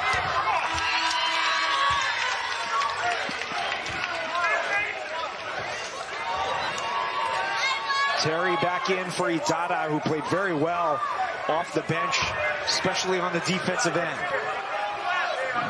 and making free throws. 1 out of 2 for Williams. They always say down 10 with 5 minutes to go, right? It could be even better than that. We talked about how SEMO just need to chip away at that lead. Farmer. Jones, the loose ball. Jones runs over a man in the open field. Tipped. Futrell, double clutch 3. Weak side rebound to Stacker. Man down behind the play, alley-oop for Terry. Couldn't handle the pass. High risk pass in that situation, and it'll go over to Lindenwood. No reason to panic if you're SEMO. I think all the pressure's on Lindenwood right now. What was the lead? 31. My goodness. At the 17-minute mark. Okay. And so now they've taken a 31-point lead, and it's dropped to 13. Lots of time left here. Like you said, there's going to be a lot of free throws being taken. Who converts at the free throw line is probably going to end up winning the game.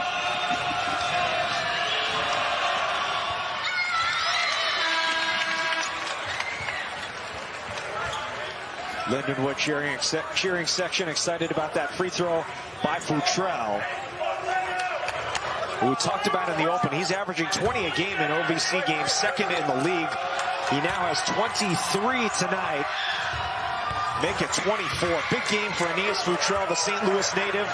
Played last year at Christian Brothers University, a D2 school in Memphis, where he averaged 18 a game.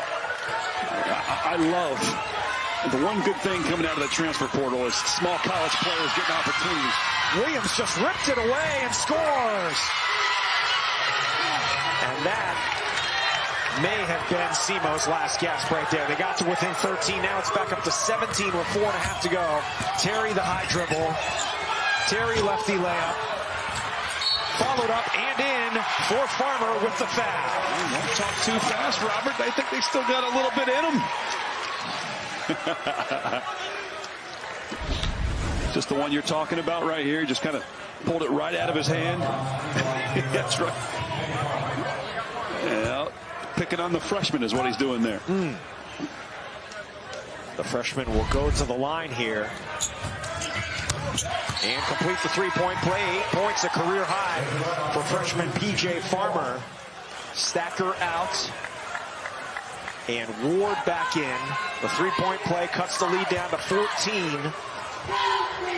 Lindenwood was up 27 at the half. They went up 31 early in the second half, and they're trying to finish this one off and pick up a big road win to improve to 5-2 in league play. Jadis Jones. Oh, Futrell somehow sneaks in for the rebound. He's fouled. How does that happen? Brad Korn's looking at his guys like, how does that happen? When you do rebounding drills in practice, you tell the guys blocking out, I want to see that ball hit the floor to see how good a rebounder you are. You know, how about a guy that's going to block out so well that the offense can't get to it before that ball touches the floor? That's exactly what happened. The ball hit the floor, and somehow Lindenwood was able to get in there. Nobody blocked Futrell out, I believe, from the perimeter. Brad Korn displeased with that last transaction. He was a solid player at SIU, Southern Illinois University, nearby. Played for Bruce Weber, as well as current Purdue coach Matt Painter from 1999 to 2004. Said he was a face-up shooter. He played about 10 years too early. He'd have been a hot prospect in today's game. He is a tall fellow, 7-footer. The lead back out to 16 with under 4 minutes to go. And deflected out of bounds by Futrell. Will send it to a timeout. Lindenwood closing in on a big road win. SEMO trying to mount a miraculous comeback under 4 to go.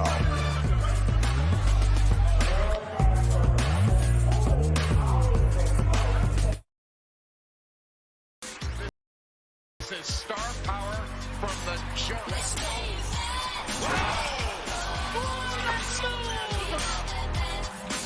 College basketball all season long on ESPN and streaming on the ESPN app. Dear students, you've given your heart. You've enriched the school's traditions. You were there for the ups and the downs. You've been the driving force behind your team all year. Now your school's made it to the postseason, and Taco Bell is celebrating you for all that you do. We're picking up the tab by giving some of you free tickets to the perfect seats at the college football playoff. The Taco Bell Live My Student section. Because when your team makes it, so do you. The NBA on ESPN is happening. On ESPN, it's always rivalry season. Always top 10 season. And always season.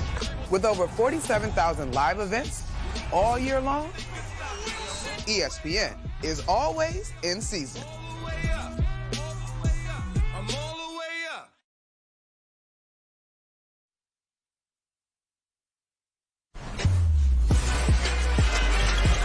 Well, Luke Almodovar had 2 points in the first half, but here in the second half, 17 points. Just a trio of threes. See him getting buckets in other ways. This is a young man that's really helped SEMO carry his team into getting a potential comeback here in Cape Girardeau, down 31 points at one time now. SEMO trails by 16 to Lindenwood. Almodovar, the team's leading scorer at 14 points a game from Noblesville, Indiana, Indianapolis area.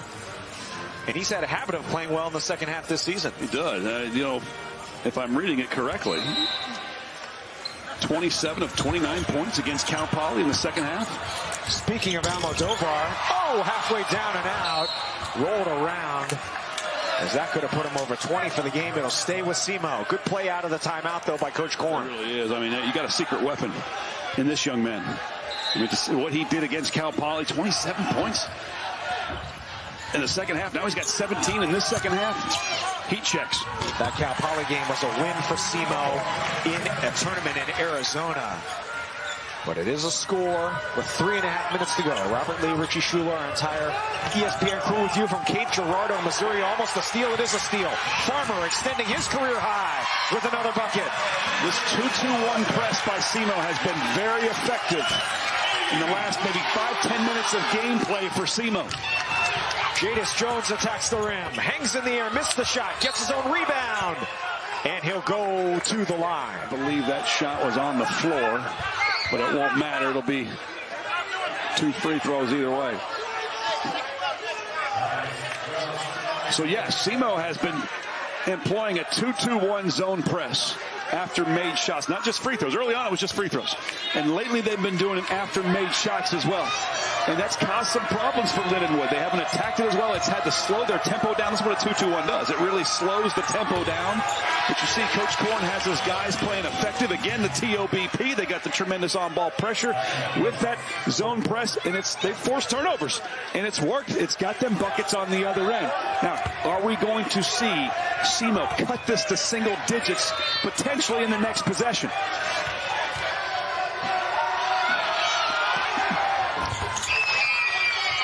20 points now for Jadis Jones. 4th time he's gone over 20 this season. He also has 10 rebounds for a double-double, his 6th of the year. Almodovar halfway down again and out of bounds off of Lindenwood.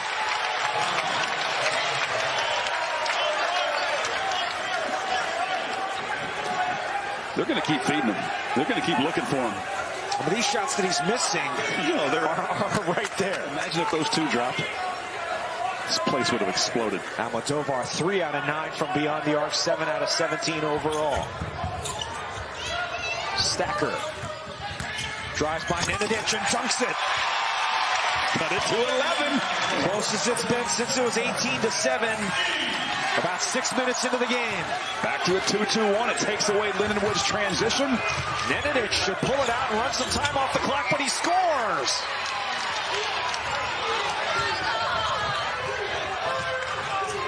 At this point, Simo's going to have to score in a hurry, and they're going to have to force some more turnovers. Almodovar has a pass to the basket. Oh! Doug Sam, just a three-point shooter. Doing things we didn't know he could do. My sister's not the only one with hops. That's that volleyball background. Almodovar almost stole it. And a foul. Almodovar, the lefty, taking it into the paint and flushing it with the right hand. The right hand slam over. Oh, the big fella, Nenadic. Nenadic is 6'10", and Almodovar put it on his head. Wow. This timeout comes at a good time for Lindenwood because they're losing their grasp on this game just a little bit.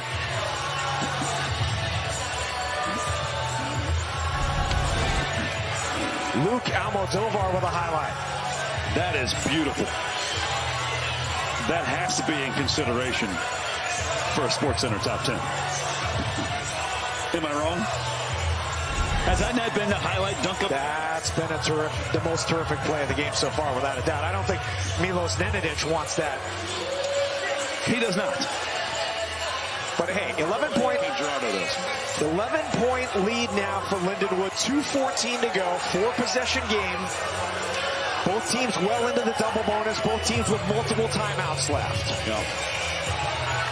Okay, so if you're Lindenwood, obviously I believe you're at the foul line right now. All right. I think what Lindenwood has to, I bet you what Coach Gordeman's talking about right now is just the ability to break that 2-2-1 zone press. That's what's stymied them here as of late. And Coach Korn for SEMO, we don't want to speculate, but he's very upset about something with the officials. Yeah, it might have been that last foul call right there, because it seemed a loose ball foul. Disagreement, yeah, on what that was about. I also think that Coach Korn's probably upset because he looks at this as a missed opportunity. Look, they're 2:14 left, you're down 11. Had they not put themselves in a 31-point hole, in a 10-point hole instead, this would be a much different game. They've scored 53 points in the second half, and they're still down double digits. Incredible. Yeah, so it shows a lot about the resolve of this team. They're not going to quit even when everybody was down in the dumps here in the arena. And they've turned this thing around. Fans have stuck with them. Still here cheering them on. You got to love the football players over here supporting fellow Redhawks. And it's been a really fun second half to watch. Stacker fouls out of the game. And it'll put Williams at the line. 54% free throw shooter for 2 shots. For the game, he is 2 out of 4.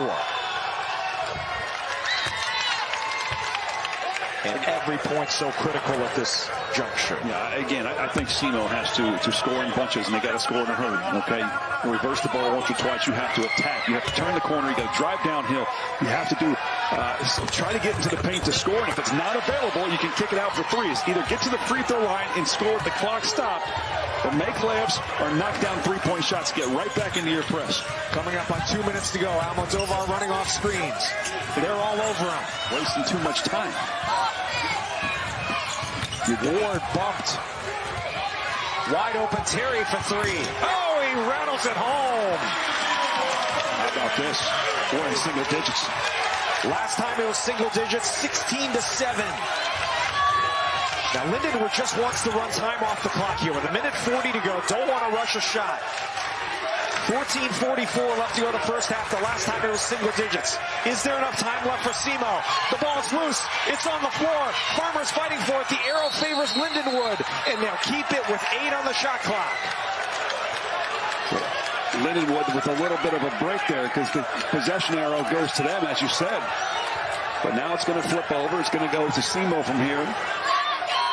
And now pay attention to the shot clock. 8 seconds on the shot clock. SEMO should absolutely pressure this right here.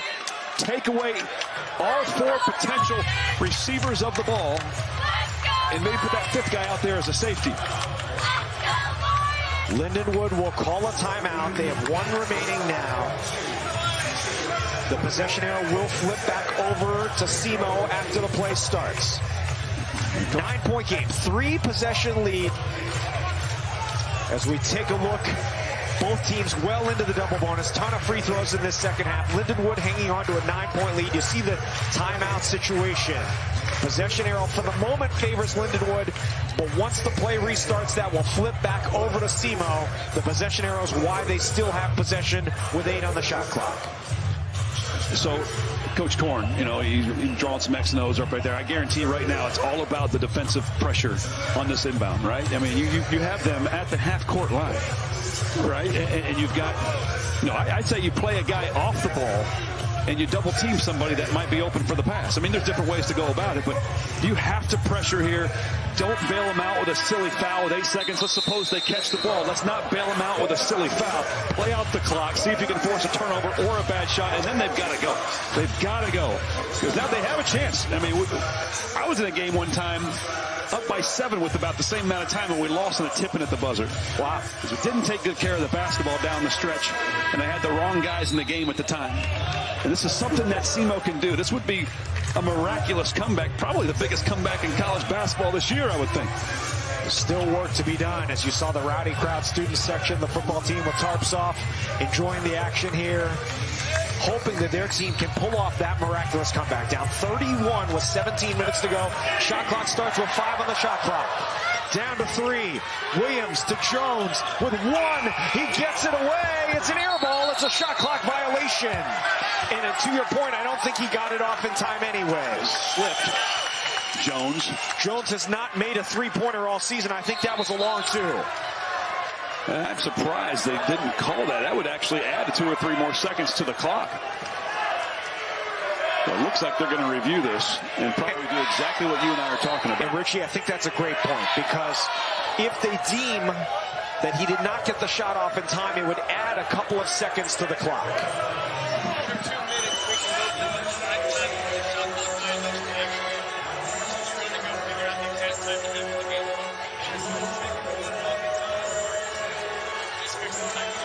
And Nate Gamet, the official, just came over and told us that is what they're going to do. They're going to review the clock because it's under 2 minutes to go to make sure they have the exact right amount of time left when the shot clock violation occurred. And so he said they're going to be looking to see how much time is on the clock. It has nothing to do with did he get the shot off in time. But look, you can see Jones. He's on the top there, at the top of your screen. Now here he is receiving the pass. He slips right here. See, look, he didn't get it off in time. So it should be 120. They put 119. But they actually weren't looking at that.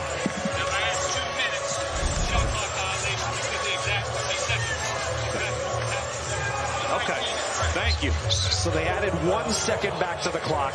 Simo has the ball down 9 with 1:19 to go. Length of the court. And I like how Lindenwood's not going to let him bring it up easy.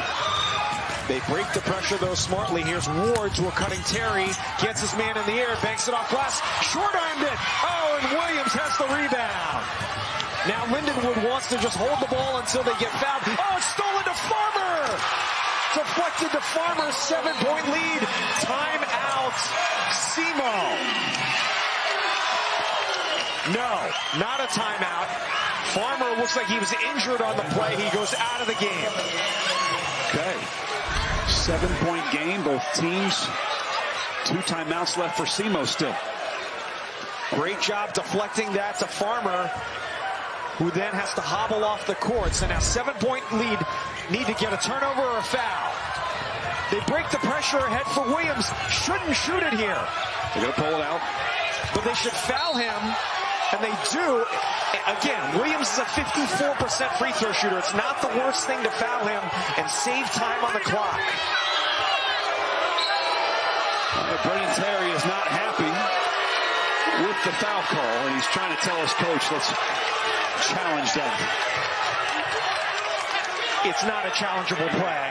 So he's fouled out of the game. It's not a challengeable play, a foul. So Brendan Terry fouls out of the game with 10 points. But now you're putting a poor free throw shooter at the line for 2 with 50 seconds to go. Well, the question is, was he in the restricted area? That, on the other hand, would be something that could be reviewed. I would like to see that. That's a great point. Okay. So the ball got knocked away, right? So then he's able to get a dribble off now. And yeah, I mean, he was clearly outside the restricted area, Brendan Terry, when the contact occurred. Let's see what the official tells us as he's coming to us right now.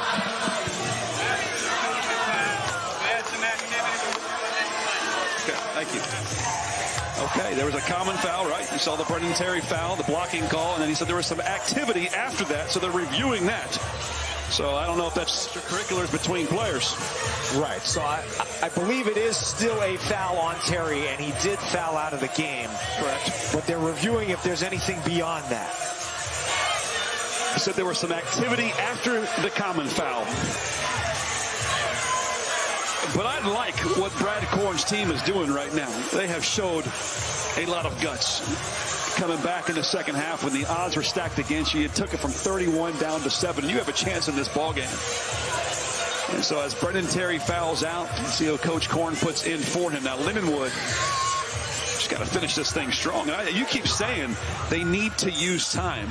They need to utilize, and there's a couple of times I think they missed that opportunity, just pull it out and run the clock and force SEMO to foul them. And I think they could, but you know what, they're a team that's geared one way, and that is go fast. It's worked for them. But in times like this, let some of that clock tick off and force SEMO to make a decision if they're going to foul you or not. Lindenwood as a team is only 67% from the line, and they have a couple of players out there who are poor to average free throw shooters. One of them is going to the line, Dontrez Williams, 54%. Jadis Jones, who handles the ball a lot, is only 65%. Their best free throw shooters out there right now are the other three, Futrell, Cooper, and Jackson. Those are the guys they want handling the ball. Well, how do you translate what the official said, that there was some activity after the foul? That tells me it would potentially be some flagrant. Right. It would when that, I interpret that to mean, was there a flagrant foul after, flagrant or a technical foul after the play was over? Well, they are discussing, and they're going to come over here and see if we can hear what the official's telling us right now. Original call, common foul on Black 15. Yeah. White 1 will shoot 2 free throws for being an opponent. After the play, Black had contact dead ball technical foul on Black 7. Blocker. So here, anybody for White will shoot 2 free throws, and then if White's ball out of bounds, 20 seconds on the shot. We have 4 free throws for Lindenwood and the ball back. Okay. Thank you. So, Richie, break that down for us. Well, you have the foul by Brendan Terry, right? So there's going to be 2 free throws for Dontrez Williams. I believe he said number 1 was the one who got fouled, correct? That's correct. That's be Dontrez Williams. Then he said there was another foul being called on number 7, Landry Block. A technical foul. Technical foul. And so anybody on the team for Lindenwood can take those free throws. So you want to talk about an opportunity where you cut the game to 7 points, and now you're giving it an additional 2 free throws. This could blow up to an 11-point lead, and then the ball back for Lindenwood. Correct. That's the real killer there for SEMO, is that after these 4 free throws, Lindenwood is going to get the ball back. So Stacker, Terry, and Blocker have all fouled out of the game now. Terry's still on the court somehow. He's fouled out of the game. Okay. So Williams, now, this would be a move to have Williams shoot the technical free throws, because he's, of the guys on the court right now, the worst statistical free throw shooter for Lindenwood.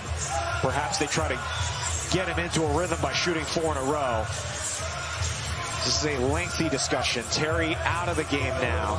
Lowndes checks in for SEMO. So this should be 4 free throws coming up for Williams, 54%.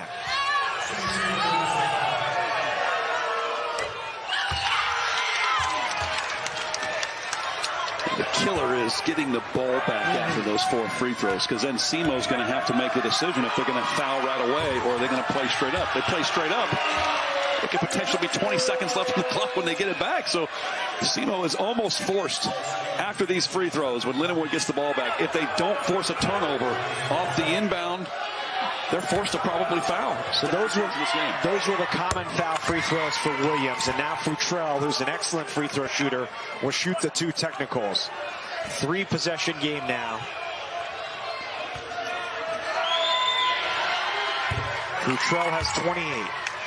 And Lindenwood will get the ball with 20 on the shot clock. SEMO has to foul if they can't cause the turnover immediately.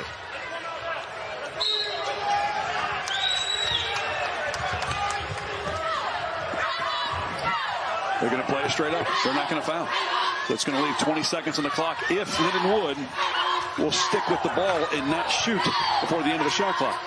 And that's what they're doing. I think it's great. You've been talking about they need to utilize time to seal the game.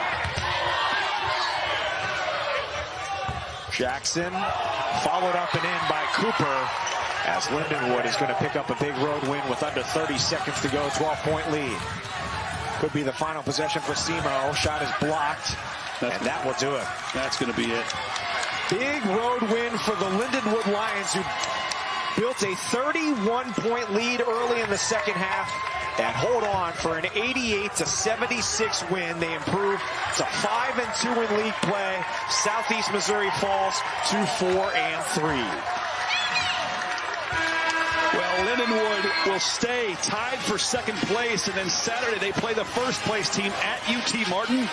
SEMO, they're going to have to learn from this.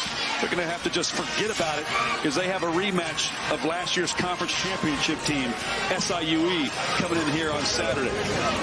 Exciting first installment of the OVC on ESPN. Next Thursday, we come to you with Tennessee State at SIU Edwardsville. 88-76, the final here. Lindenwood, in its 4th year in Division I, picks up the road win at SEMO and improves to 5-2 in league play, as Richie said, at UT Martin for Lindenwood on Saturday at 3:30. SEMO opening up a season-long 4-game homestand